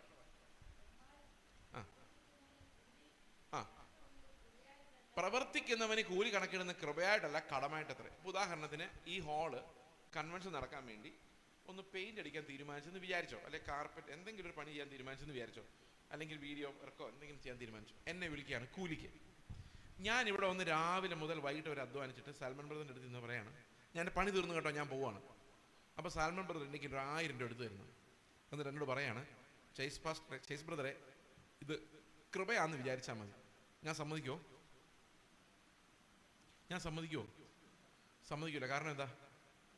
ഞാൻ അധ്വാനിച്ചതാ, അതിന് കടം. ഞാൻ 5 മണിക്ക് പണി കഴിഞ്ഞ് ഇറങ്ങുമ്പം എനിക്ക് 1000 രൂപ തന്നില്ലെങ്കിൽ സാൽമൺ ബ്രദർ എനിക്ക് 1000 രൂപ കടപ്പെട്ടിരിക്കുന്നു. അല്ലേ? ശരിയല്ലേ?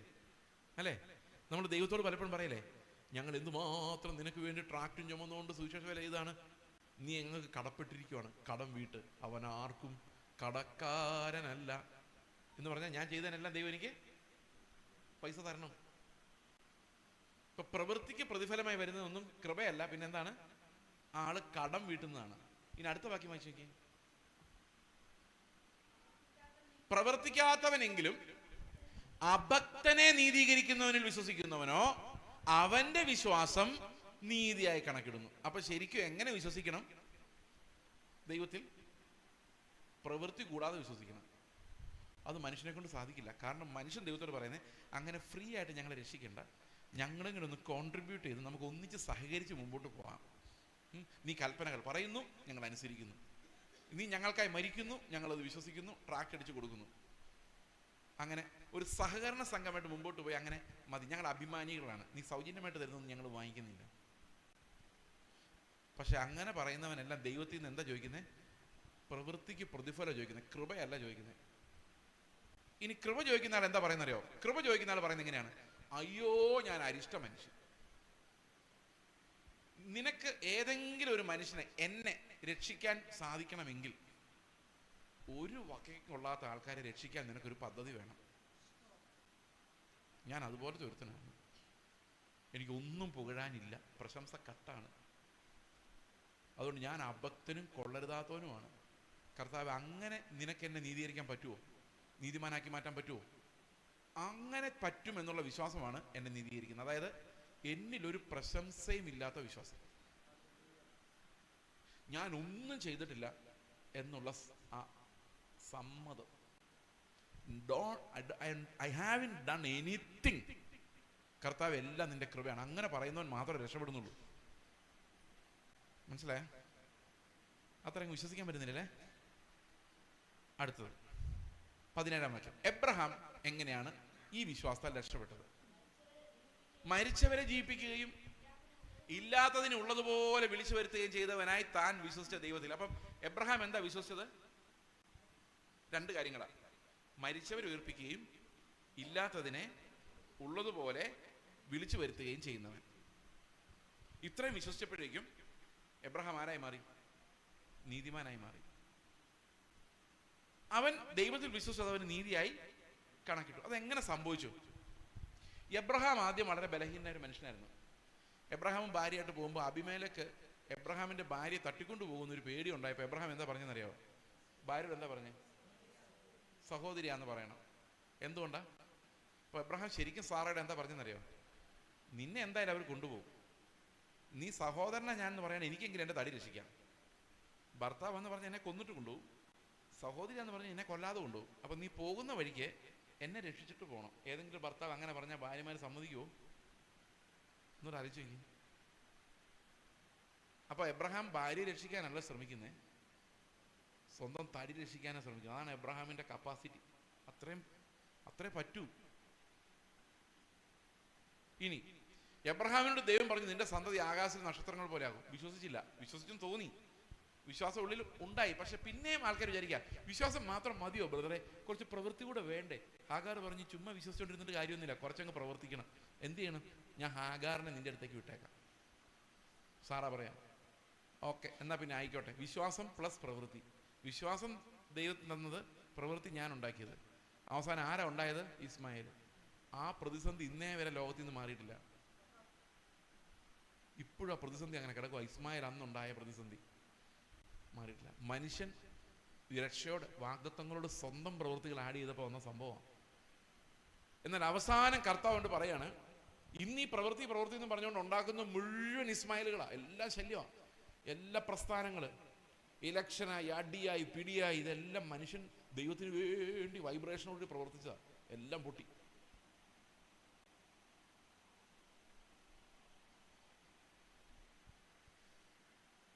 എന്നിട്ട് എബ്രഹാം അവസാനം കർത്താവ് പറയാണ്, നിന്റെ ഏകജാതനായ പുത്രനെ, ഇസ്മായിലിനെ പണ്ടേ വിട്ടു, ഏകജാതനായ പുത്രനെ നീ എനിക്ക് വേണ്ടി ബലിയർപ്പിക്കണം. അപ്പോൾ എബ്രഹാം, ഞാൻ സാറയോടൊന്ന് ചോദിക്കട്ടെ എന്ന് പറഞ്ഞില്ല. സാറയുടെ അങ്ങനെ മകനല്ലേ, അമ്മയ്ക്ക് മകനോട് എന്ത് സ്നേഹം കാണും? സാറയോട് ചോദിച്ചില്ല, ഇസ്ഹാക്കിനോട് ചോദിച്ചില്ല. ദൈവത്തോട് ലോത്തിന്റെ സമയത്ത് സൊദോം ഗൊമോറയെ നശിപ്പിക്കാതിരിക്കാൻ വേണ്ടി ദൈവത്തോട് പ്ലീഡ് ചെയ്തതുപോലെ ദൈവത്തോട് പറഞ്ഞില്ല, എൻ്റെ മോനെ നീ രക്ഷിക്കണേ എന്ന് പറഞ്ഞ് നിലവിളിച്ചില്ല. ഒറ്റ അനുസരണമായിരുന്നു. യാഗം അർപ്പിക്കാൻ വേണ്ടി കൊച്ചിനെ പിടിച്ചോണ്ടൊരു പോക്കാണ്. അപ്പോൾ പഴയ എബ്രഹാം അല്ല, ഈ വിശ്വാസം പുള്ളിനെ ആരാക്കി മാറ്റിയായിരുന്നു? ഒരു നീതിമാനാക്കി മാറ്റിയായിരുന്നു. ദൈവത്തിൻ്റെ വാഗ്ദത്തങ്ങളിന്മേലുള്ള വിശ്വാസം അവനെ അനുസരിക്കാൻ കപ്പാസിറ്റി ഉള്ളവനാക്കി മാറ്റിയായിരുന്നു. ആ സമയത്ത് ചോദ്യം ചെയ്യാതെ അനുസരിക്കാൻ അവന് പറ്റുമായിരുന്നു. അത് നിർബന്ധത്താൽ ആയിരുന്നില്ല, അവൻ്റെ ഉള്ളിൽ നിന്ന് വന്ന വിശ്വാസത്തിൻ്റെ അനുസരണമായിരുന്നു. അവൻ ഇങ്ങനെ വിശ്വസിക്കുകയാണ്, ഇസ്ഹാക്കിലൂടെയാണ് വാഗ്ദത്തം. പക്ഷെ ഇസ്ഹാക്കിനെയാണ് ഇപ്പം ദൈവം സാക്രിഫൈസിന് വേണ്ടി ചോദിച്ചിട്ട്, എനിക്ക് വേറെ പുത്രനില്ല, ഇപ്പം എനിക്ക് വയസ്സ് 120 ഇനിയൊരു പുത്രൻ ഉണ്ടാവുക എന്ന് പറയുന്നത് സാറായി ഏതാണ്ട് മരിക്കാറായി, ഇമ്പോസിബിൾ. അപ്പൊ ഈ വാഗ്ദത്ത സന്തതി അങ്ങ് കൊടുത്താൽ പിന്നെ എൻ്റെ കയ്യിൽ ഒന്നുണ്ട്? ഒന്നുമില്ല. പക്ഷെ ഒരു കാര്യം അറിയാം, ദൈവം ഒരു വാഗ്ദത്തം തന്നിട്ടുണ്ട്. അതെന്താണ്? നിന്റെ സന്തതി ആകാശത്തിലെ നക്ഷത്രങ്ങൾ പോലെ ആകും, അത് ഇസ്ഹാക്കിലൂടെയാണ്. അപ്പം എബ്രഹാം വിശ്വസിക്കുകയാണ്, ശരിയാണ്, ദൈവം വാക്ക് പറഞ്ഞാൽ വാക്കാണ്.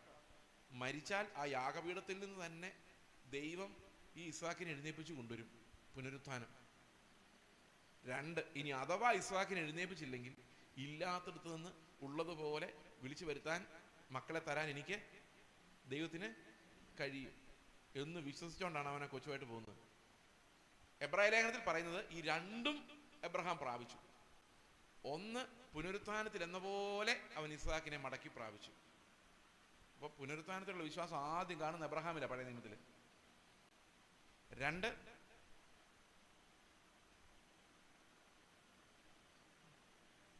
അനേകം ജാതികൾ ഇല്ലാത്തടത്ത് നിന്ന് ദൈവം വിളിച്ചു കൂട്ടി വരുത്തുന്നത് പോലെ നമ്മളെപ്പോലെയുള്ള അനേകം മക്കളെ വിശ്വാസത്താൽ എബ്രഹാമിന് സന്തതികളായി കൊടുത്തു. ഒരു ബഹുജനക്കൂട്ടത്തിന്റെ പിതാവായി അവൻ മാറി. എങ്ങനെയാണ് എബ്രഹാം നമുക്ക് പിതാവായെന്നറിയോ? എബ്രഹാമിന്റെ അതേ വിശ്വാസമാണ് നമ്മുടെയും വിശ്വാസം.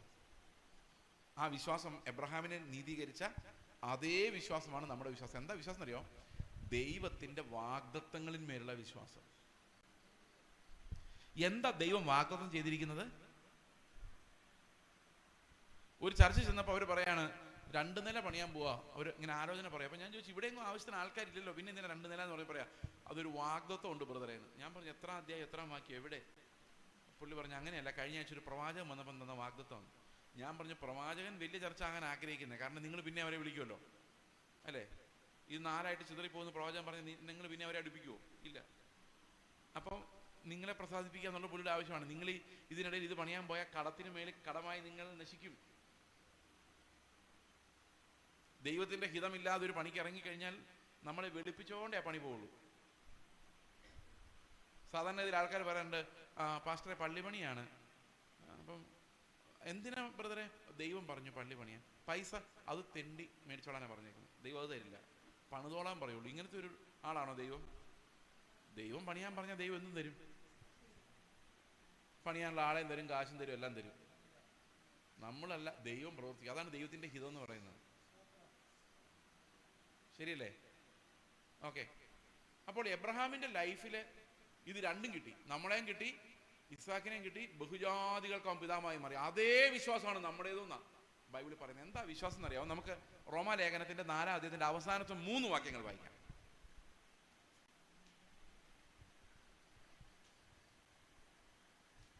വായിച്ചോ? അവന് കണക്കിട്ടു എന്ന് എഴുതിയിരിക്കുന്നത് അവനെ സംബന്ധിച്ച് മാത്രമല്ല, നമ്മെ വിചാരിച്ചും കൂടി ആകുന്നു. അപ്പൊ എബ്രഹാം എങ്ങനെ നമുക്ക് പിതാവായത്? അവൻ എങ്ങനെയാണോ വിശ്വാസം നീതിയായി കണക്കിട്ടു, അവന് കണക്കിട്ടു എന്ന് പറയുന്നത് അവന് മാത്രമല്ല, അത് നമ്മളെ സംബന്ധിച്ചും കൂടെ ആകുന്നു. അടുത്ത വാക്യം, നമ്മുടെ അതിക്രമങ്ങൾ നിമിത്തം മരണത്തിന് ഏൽപ്പിക്കപ്പെട്ടു. ഇതാണ് ഫെയ്ത്ത് എന്ന് പറയുന്നത്, അല്ലാതെ കാറ് വരും വീട് വരും എന്നുള്ളതല്ല. നമ്മുടെ അതിക്രമങ്ങൾ നിമിത്തം മരണത്തിന് ഏൽപ്പിക്കപ്പെട്ടും നമ്മുടെ നീതീകരണത്തിനായി ഉയർപ്പിച്ചുമിരിക്കുന്ന നമ്മുടെ കർത്താവായ യേശുക്രിസ്തുവിനെ മരണത്തിൽ നിന്ന് ഉയർപ്പിച്ചവനിൽ വിശ്വസിക്കുന്ന നമുക്കും കണക്കിടുവാനുള്ളത് തന്നെ. ഇപ്പൊ ഒരു ചോദ്യമുണ്ട്. ഒരു ചോദ്യം ഞാൻ നിങ്ങളോട് ചോദിക്കുകയാണ്. യേശുക്രിസ്തു തന്നെ എഴുന്നേറ്റ് പോയതാണോ മരണത്തിൽ നിന്ന്? പിതാവ് അവനെ എഴുന്നേൽപ്പിച്ചതാണോ? പറ. പിതാവ് എഴുന്നേൽപ്പിച്ച. പക്ഷെ യേശുക്രിസ്തുവിന് തന്നെ എഴുന്നേക്കാൻ പറ്റുമായിരുന്നു, അല്ലേ? കർത്താവ് പറഞ്ഞില്ല, ഈ മന്ദിരം പൊളിപ്പിൻ, ഞാൻ 3 ദിവസം കൊണ്ട് ഇതിനെ പണിയും. ആര് പണിയെന്നാ പറഞ്ഞേ? കർത്താവ് പണിയെന്നാ പറഞ്ഞേ, അല്ലേ? അതുപോലെ കർത്താവ് പറഞ്ഞു, എൻ്റെ ജീവൻ വെക്കാനും എടുക്കാനും എനിക്ക് അധികാരമുണ്ട് എന്ന് പറഞ്ഞു കഴിഞ്ഞാൽ അതിനർത്ഥം എന്താ? കർത്താവിന് തന്നെ പോകാൻ പറ്റുമായിരുന്നു, പക്ഷെ കർത്താവ് അത് ചെയ്തില്ല. അതിന് പകരം എന്ത് ചെയ്തു? പിതാവിനോട് നിലവിളിച്ച് പ്രാർത്ഥിച്ചു. തന്നെ മരണത്തിൽ നിന്ന് രക്ഷിക്കാൻ കഴിയുന്നവനോട് ഉറച്ച് നിലവിളിയോടും കണ്ണുനീരോടും കൂടി അഭയാചനയും കഴിച്ച് പറഞ്ഞ്, കർത്താവേ പിതാവേ എന്നെ മരണത്തിൽ നിന്ന് രക്ഷിക്കണേ എന്ന് നിലവിളിച്ചു. അലറിക്കരഞ്ഞു. എന്തിനു വേണ്ടിയാ? കർത്താവ് ഒറ്റയ്ക്ക് പോകണമെങ്കിൽ പോയാൽ മതിയായിരുന്നു, പക്ഷെ അവൻ എൻ്റെ പുരോഹിതനായിട്ടാണ് മരിക്കുന്നത്. അപ്പൊ കർത്താവ് മരിക്കുമ്പോൾ ഒരു യാഗമാണ് പിതാവിൻ്റെ മുമ്പിൽ. പിതാവിനോട് പറയാ, ഈ യാഗം നീ സ്വീകരിക്കണം, എന്നെ എഴുന്നേൽപ്പിക്കണം. അപ്പൊ പിതാവ് നോക്കുമ്പോൾ ആരൊക്കെ ഉണ്ട് ഈ യാഗത്തിനകത്ത്? ഒരു കാരണവശാലും സ്വർഗത്തിൽ കയറ്റാൻ കൊള്ളാത്ത കുറെ വൃത്തികെട്ട മനുഷ്യര്. അവരെയും കൊണ്ടാ കർത്താവ് നിലവിളിക്കുന്ന, എന്നെ അങ്ങ് കയറ്റണേ എന്ന്. പിതാവ് ഒന്ന് ആലോചിച്ച് നോക്കിയ സംഭവം. അപ്പൊ പിതാവിനോട് പറയാം, നീ എന്നെ എഴുന്നേൽപ്പിക്കണം, ഞാൻ ഇത്രയും പേർക്ക് വേണ്ടിയാണ് മരിച്ചിരിക്കുന്നത്, ഇതിനകത്ത് ചെയ്സ് ഉണ്ട്. ഒയ്യോ ചെയ്സ് ഇവനും ഉണ്ട്, ഇവനെല്ലാം സ്വർഗത്തിൽ കയറണം. അപ്പൊ കർത്താവ് എനിക്ക് വേണ്ടി കഴിച്ച യാഗം പിതാവ് അംഗീകരിച്ചാൽ നമ്മളെല്ലാവരും അകത്താം. ശരിയല്ലേ?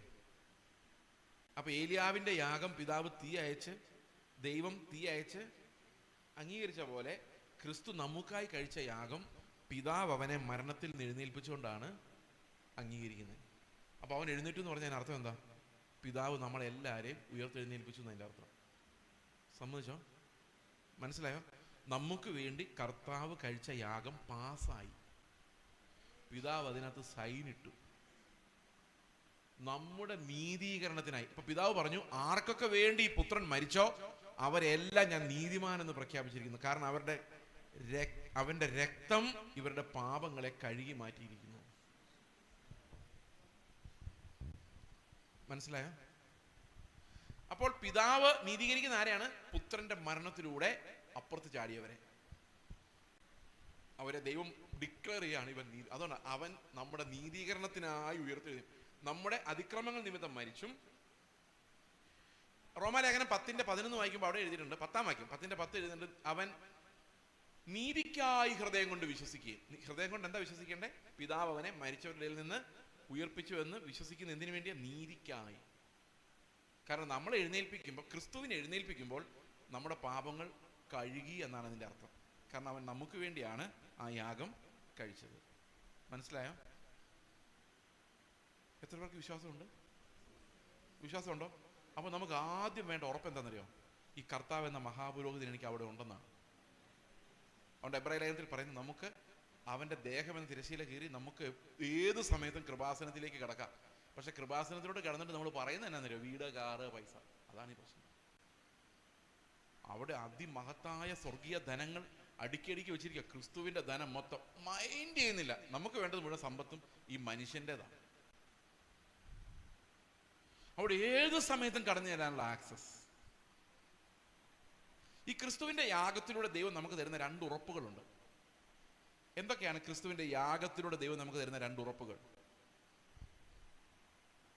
5 മിനിറ്റ് കൊണ്ട് പറഞ്ഞു തീർക്കാൻ പറ്റും എന്ന് ഞാൻ വിചാരിക്കുന്നു. ഏത് മഹാപുരോഹിതനും ചെയ്യുന്ന 2 കാര്യങ്ങളുണ്ട്. എന്തൊക്കെയാണ്?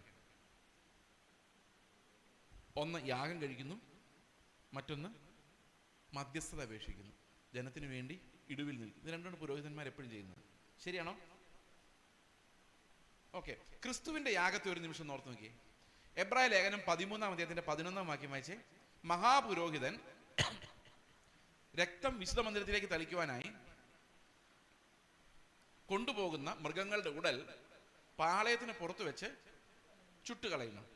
അടുത്ത വാക്യം എന്താ? അങ്ങനെ യേശുവും സ്വന്തം രക്തത്താൽ ജനത്തെ വിശുദ്ധീകരിക്കേണ്ടതിന് നഗരവാതിലിന് വെളിയിൽ വെച്ച് കഷ്ണം സഹിച്ചു. അപ്പോൾ ഒരു കാര്യം നമ്മൾ ആ പിക്ചർ ഒന്ന് ആലോചിച്ച് നോക്കി. ഒരു മഹാപുരോഹിതൻ യാഗം അർപ്പിക്കാൻ വേണ്ടി രക്തവുമായിട്ട് വിശുദ്ധ മന്ദിരത്തിലേക്ക് പോകുന്നു.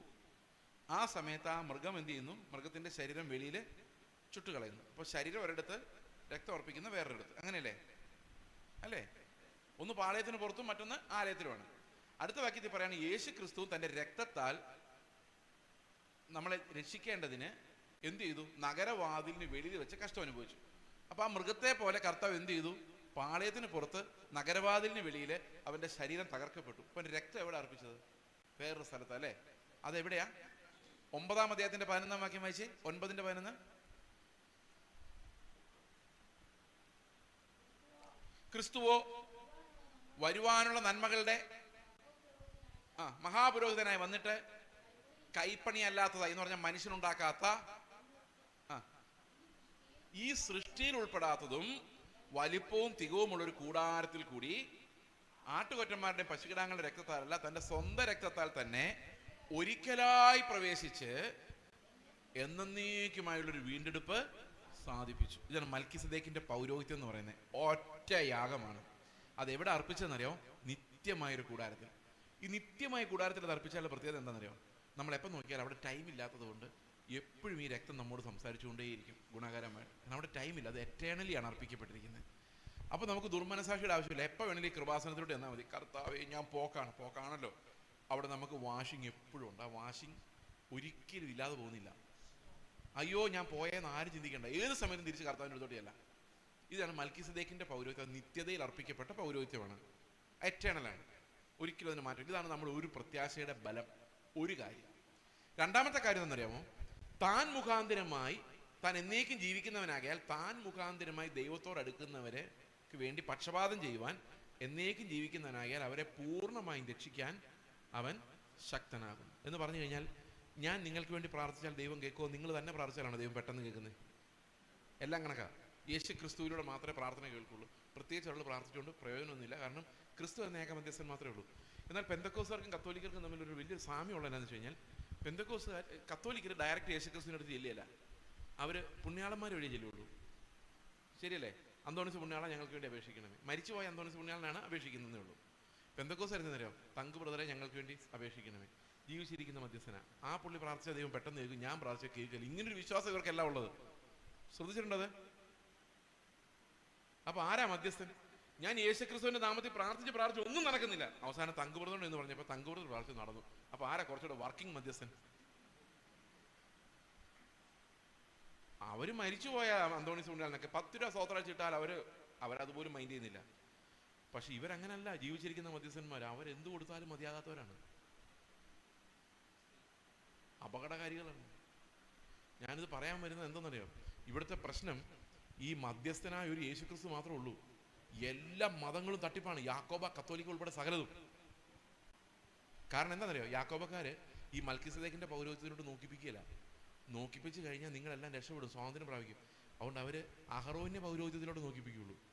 അവർ പറയും, ആദ്യാചാര്യത്വം കൈക്കൊണ്ട് അഹറോൻ മോശയോട് ഒന്നിച്ച് സ്കറിയായ്ക്ക് അത് നൽകി. മോശ സ്കറിയ പൗരോഹിത്യം യോഹന്നാന് കൊടുത്തു.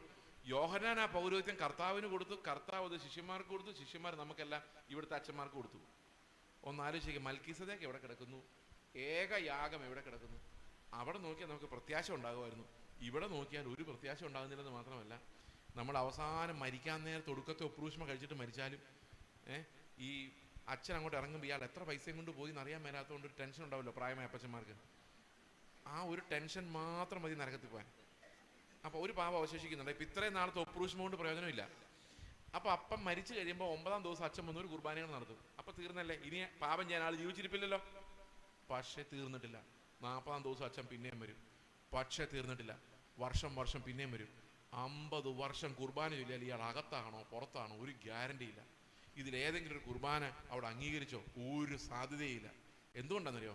ഈ അഹറോന്യ പൗരോഹിത്യത്താൽ പാപം ഒരിക്കലും പോകുന്നില്ല. അതിങ്ങനെ മെഴുകി കിടക്കുകയുള്ളൂ, ഒരിക്കലും നീങ്ങുന്നില്ല. മനസ്സിലായോ? ഒരു പ്രാവശ്യം കഴിഞ്ഞാൽ അടുത്ത ആഴ്ച പിന്നെ ഈ യാഗം കഴിക്കണം. ഇത് കഴിച്ച് ഒരു ഗതിയില്ലാതെ ഒരു ഉറപ്പുമില്ലാതെ ഇങ്ങനെ ജീവിക്കുകയാണ്. പക്ഷെ ഒരു നിമിഷം മൽക്കിസദേക്കിന്റെ പൗരോഹിത്യത്തിലോട്ട് നോക്കിയേ, അതെന്നെന്നും നമുക്കായി ഗുണകരമായി സംസാരിക്കുന്നു. ആരുടെയും ചെലവില്ലാതെ, മധ്യസ്ഥതയില്ലാതെ, പൗരോഹിത്യമില്ലാതെ നമ്മളെല്ലാം ഒരേ സഹോദരന്മാരെ പോലെ യേശുക്രിസ്തു എന്ന ഏക മധ്യസ്ഥനിലൂടെ പിതാവായ ദൈവത്തിന്റെ അടുത്തേക്ക് ധൈര്യമായി പ്രവേശിക്കുന്നു. അതാണ് ഞങ്ങളുടെ വിശ്വാസം. ഇതാണ് വ്യത്യാസം. സാധാരണ നിങ്ങൾ വെളിയിൽ കാണുന്ന പെന്തക്കോസ്ത് ഇതും തമ്മിലുള്ള വ്യത്യാസം ഇതാണ്. അതായത് we have one mediator and that is Jesus Christ. നമ്മളെല്ലാം സഹോദരങ്ങളാണ്. ആ മീഡിയേറ്റർ വഴി മാത്രമേ ദൈവത്തിന്റെ അടുത്തേക്ക് പ്രവേശിക്കാൻ സാധിക്കുകയുള്ളൂ. അത് ഏകയാഗത്താൽ എന്നേക്കുമായി സ്ഥിരപ്പെടുത്തിയിരിക്കുന്നു. ആ ഏകയാഗത്താൽ രക്ഷിക്കപ്പെടുന്നവർക്ക് ഒരു പ്രയോജനമുണ്ട്. എന്താണെന്നറിയോ? അവർക്ക് ഗ്യാരണ്ടിയാണ്. കാരണം ആ യാഗം എനിക്കൂടെ വേണ്ടി ആയിരുന്നു. അതുകൊണ്ട് അതിന് മാറ്റം വരുന്നില്ല. അത് എന്നേക്കുമായി നമ്മളോട് സംസാരിക്കുന്നത് കൊണ്ട് ഇനി ഒരു മതം ആവശ്യമില്ല. ഇനി വിശ്വാസം മാത്രം മതി. എത്ര പേർക്ക് മനസ്സിലായോ? അപ്പം കാത്തലിക് ചർച്ചും യാക്കോബ ചർച്ചും ചെയ്യുന്ന ഏറ്റവും വലിയ കൊടിയ ദുഷ്ടത എന്താണെന്ന് വെച്ച് കഴിഞ്ഞാൽ, അത് കന്യാമറിയോട് പ്രാർത്ഥിക്കുന്നൊന്നുമല്ല. അതല്ല ഈ കുർബാനയാണ്. വീണ്ടും വീണ്ടുമുള്ള ആവർത്തിക്കപ്പെടുന്ന യാഗങ്ങൾ. ഒരിക്കലും പാപം പരിഹരിക്കാത്ത അതേ യാഗങ്ങൾ. ഈ ലേവ്യ പൗരോഹിത്യം നീങ്ങിപ്പോകാതെ അത് വെച്ചുകൊണ്ടിരിക്കുന്നത്. എബ്രായ ലേഖനത്തിൽ പറയുന്നത് എന്താണെന്നറിയോ? ലേവി എബ്രഹാമിന്റെ കടിപ്രദേശത്ത് ഇരുന്നുകൊണ്ട് മൽക്കീസദേക്കിന് ദശാംശം കൊടുത്തു. ലേവി ആരാണ് വലുത്? മൽക്കീസദേക്കാണ്. അവൻ ആദ്യവും അന്തവും ഇല്ലാത്ത ദൈവത്തിന്റെ പുരോഹിതൻ.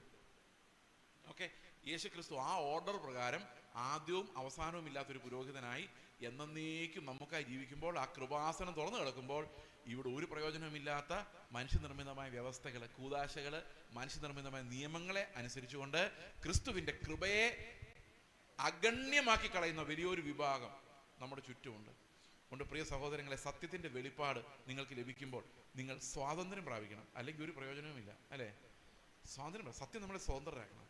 ആ സത്യത്തിന് നമ്മളെ സ്വതന്ത്രരാക്കാനുള്ള ശക്തിയുണ്ട്. അത് നമ്മൾ അനുഭവിക്കണം. We are free, we are not under the yoke of anyone. Okay, ക്രിസ്തുവിൽ സ്വതന്ത്രരായവർ സാക്ഷാൽ സ്വതന്ത്രരാകുന്നു. അപ്പോൾ ദൈവം നിങ്ങളെ അനുഗ്രഹിക്കട്ടെ. ഈ രക്ഷയുടെ വാഗ്ദത്തങ്ങളെ ഉറച്ചു വിശ്വസിച്ചാൽ ആ വിശ്വാസം നമുക്ക് എബ്രഹാമിന് ഫലിച്ചതുപോലെ നമുക്ക് ദീർഘകാലം നമ്മുടെ ലൈഫ് നോക്കുമ്പോൾ നമ്മളെല്ലാവരും അനുസരണമുള്ളവരായി വെളിപ്പെട്ടു വരും. അത് എബ്രഹാം അറിഞ്ഞുകൊണ്ടല്ല, അവൻ്റെ ഉള്ളിൽ ആ വിശ്വാസം പ്രവൃത്തിയായി അനുസരണമായി മാറിയതാണ്. കാരണം ഇന്ന് പുതിയ നിയമത്തിൽ ക്രിസ്തു നമുക്ക് വെളിപ്പെട്ട് കിട്ടിയത് കൊണ്ട് നമ്മുടെ വിശ്വാസം എന്ന് പറയുന്നത് തന്നെ ഞാനല്ല, ക്രിസ്തു അത്രേ എന്നിൽ വസിക്കുന്നത് എന്നുള്ളതാണ്. അവൻ തീർച്ചയായിട്ടും അവൻ ഉദ്ദേശിക്കുന്ന കാര്യം നമ്മളിൽ സാധിപ്പിക്കാതെ പോവുകയില്ല.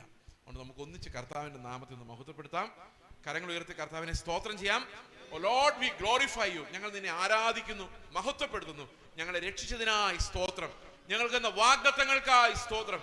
കർത്താവെ, ഞങ്ങൾ ഉറച്ചു നിന്ന് കർത്താവെ വിശ്വാസത്തിന്റെ പ്രത്യാശയുടെ നല്ല സ്വീകാരം മുറുകെ പിടിച്ച് കർത്താവെ അങ്ങയിലേക്ക് തന്നെ നോക്കുവാൻ, അങ്ങയെ തന്നെ ഉയർത്തുവാൻ, ഏക മധ്യസ്ഥനിലൂടെ പിതാവിന്റെ ആ കൃപാസനത്തിലേക്ക് കടന്നു ചെല്ലുവാൻ ആ ദേവാലയത്തിലൊരു മഹാപുരോഹിതൻ ഞങ്ങൾക്കുള്ളത് കൊണ്ട് ഞങ്ങൾ അങ്ങയെ സ്തോത്രം ചെയ്യുന്നു. കർത്താവെ, അങ്ങ് ഞങ്ങളുടെ ജീവിതത്തിൽ തന്ന ഈ രക്ഷയ്ക്കായി നന്ദി പറയുന്നു, അങ്ങയെ മഹത്വപ്പെടുത്തുന്നു. സകല മഹത്വവും അങ്ങേക്ക് കരയേറ്റുന്നു. കർത്താവായ യേശു ക്രിസ്തുവിന്റെ നാമത്തിൽ തന്നെ ആമേൻ.